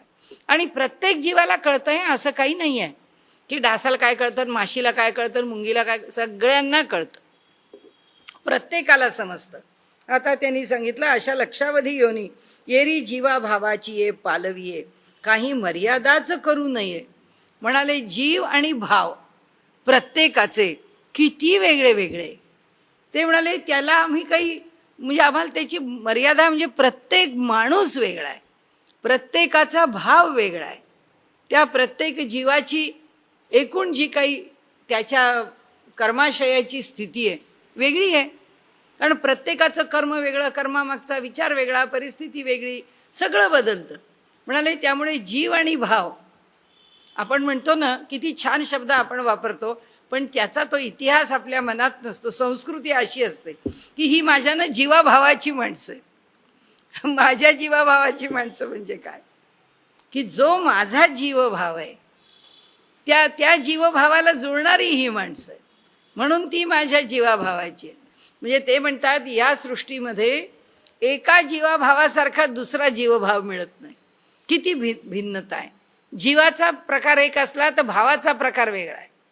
म्हणजे हे सगळे जीव जर मांजरी झाले आहेत तर त्या सगळ्या मांजरींचे भाव सारखे आहेत का? नाही. त्या मांजरीला त्यातल्या त्यात जवळची जी स्वभावाची असेल ती मांजरीची मैत्री करते, तरी सुद्धा आपण बघतो जीवाभावानी राहणाऱ्या केव्हा तरी फिसकारतात आणि भांडायला लागतात. म्हणजे पुन्हा भाव एक होतच नाही. त्यांनी सांगितलं जीव आणि भाव ह्याच्यातला भेद हा असाच राहणार सृष्टीमध्ये, पालवी आहे. म्हणाले त्या ठिकाणी इथे कसं होतं तर ती प्रकट होणं, त्या पालवी आहे. आपण कसाही अर्थ घेऊया त्याचा, त्याला पदरानी म्हणा किंवा त्याला प्रकट करणं म्हणा, पालवी आहे. आता आपण तर वेगळ्या अर्थाने सुद्धा पालवितो नारायण असा शब्द वापरला की तो मला खुणावतोय. तुकाराम महाराजांनी वापरलाय पालवितो शब्द, की भगवंत आता तो हे विमान घेऊन आलेत माझ्याकरता आणि तो मला खूण करून बोलावतोय, आता चला झाली वेळ, आता मी आलोय तुम्हाला घेऊन जायला. असा पण पालवितो म्हणजे खुणावतो असा पण अर्थ आहे. पालव म्हणजे पदर, त्या पदराने तो त्याची खूण सांगतोय, की तो सांगतोय हां हे असं असं आहे. म्हणून त्यांनी सांगितलं की तो जो पालवतो जीवाभावाची आहे, पालवी आहे, काही मर्यादाच करू नये. त्याच्या वेगळ्या वेगळ्या खुणा काय सांगाव्यात, सगळे एकमेकांपेक्षा वेगळे आहेत. आणि म्हणून म्हणाले पाहिजे कवण हे आघवे विये तव मूळ ते शून्य. म्हणाले आता हे सगळं कोण निर्माण करतो, असं जर म्हणाले शोधत शोधत मागे गेलो तर आपल्याला मूळ ते शून्य, आपल्याला काहीच दिसत नाही. कारण आपण कशापर्यंतच जाऊन पोचू शकत नाही. आपल्याला असं वाटतं की इथून निर्माण झालं का, नाही आपल्याला कळत कुठून निर्माण झालं. आपल्या डोक्याला ताप होऊ नये म्हणून आपल्या वैदिक धर्माने ऋषी नेमले आणि आपल्याला सांगितलं या ऋषींपासून तुम्ही पुढे आहात असं समजा. माणसाला परंपरा पाहिजे ना काहीतरी, तो कोणती तरी परंपरा स्वीकारायला जातो, मग त्या परंपरेने पुढे चालतो. तो म्हणतो बाबा ही परंपरा आहे माझी, ही परंपरा आहे माझी.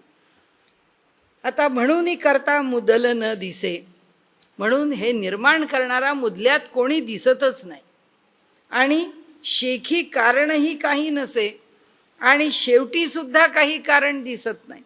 या सृष्टीचा जेव्हा शेवट होतो तेव्हा कुणीतरी असा येऊन उभा राहिलाय आणि त्यांनी आपली तलवार उगारली आणि सांगितलं हे सगळ्या सृष्टीचा आता प्रलय होईल. असंही काही होत नाही, असंही कोणी दिसत नाही. म्हणाले सुरुवात कळत नाही, शेवट कळत नाही, फक्त हे मध्येच हे कार्य उपजलेलं आपल्याला कळतं. आता ह्याच्यापूर्वी आपणच या जगामध्ये आत्ता आहोत असं म्हणू शकत नाही, कारण आपल्याला इतिहास माहिती आहे. आपण लोकमान्य टिळकांचं चरित्र वाचतो, आपण श्रीकृष्णाचं चरित्र वाचतो, ज्ञानेश्वरांची ज्ञानेश्वरी वाचतो. कळतं आहे आपल्याला की 750 वर्षापूर्वी सुद्धा काय संस्कृती होती, काय करत होते, काय वाचत होते, त्यांना काय लिहावंसं वाटलं, काय लोकांच्या समोर ठेवलं. आम्ही कुठे होतो तिथे माहीत नाही.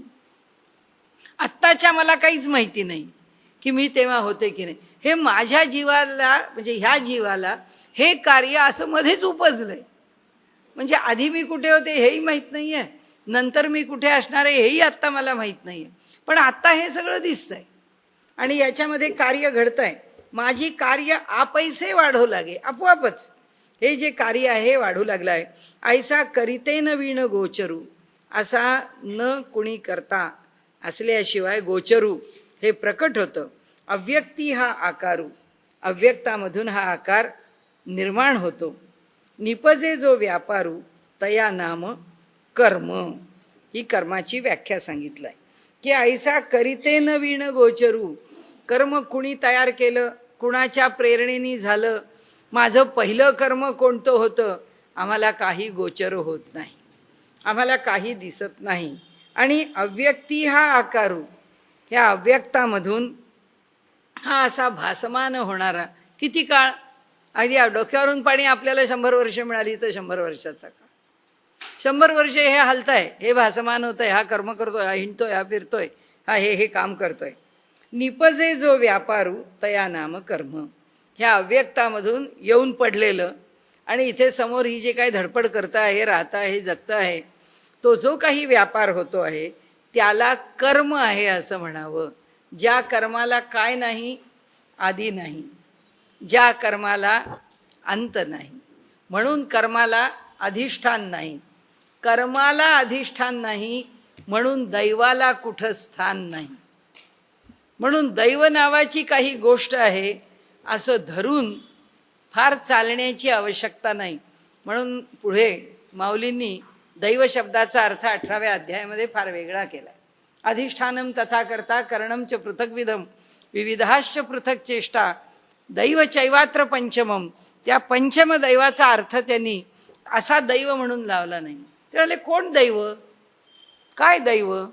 ज्या कर्माला अस्तित्व नाही त्या दैवाला कुठून अस्तित्व आहे? मग अस्तित्व कोणाला आहे? त्या करत चाललेल्या कर्मामधल्या प्रयत्नाला. तो प्रयत्न काय आहे? तो प्रयत्न पॉझिटिव्ह संकल्प आहे, सकारात्मक विचार आहे, सकारात्मक दिशेनी प्रवास आहे.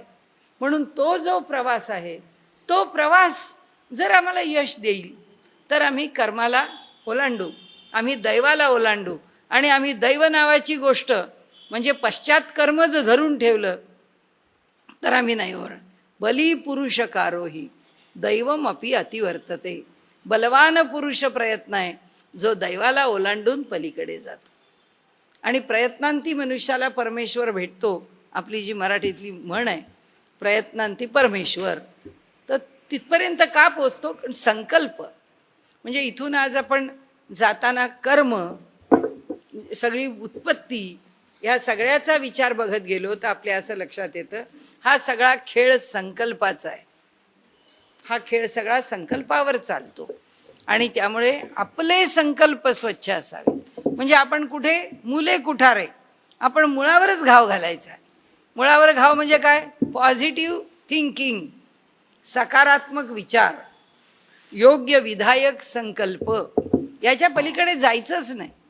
आपल्याला काही भानगडी यायला लागला, डोक्यात काहीतरी वाईट विचार आले, चला दुसरं काहीतरी करायचं, TV तरी बघायचा, पुस्तक तरी वाचायचं, काहीतरी करायचं, खावं तरी, जेवावं तरी, कोणाला फोन तरी करावा, नाही तर सरळ नेटवर जावं, काहीतरी करावं. डोक्यातला विचार काढून टाकायचा. निगेटिव्ह विचारामध्ये राहायचं नाही. अध्यात्माचा आपल्याला जर पहिला पाया त्यांनी काही दिला असेल तर हा आहे. सारखा सत्य संकल्प म्हणजे चांगला संकल्प. अगदी सत्य होईल की नाही आपल्याला माहीत नाही, पण तो थेट त्याच्यापर्यंत आपण तिथेच पोचणार, आपला विचार तिथे पोचणार, आधेमध्ये कुठे नाही, डायरेक्ट कॉन्टॅक्ट आपला, आणि त्याच्याशी संपर्क ठेवावा. आज आपण थांबू, उद्या पुढे घेऊ विषय.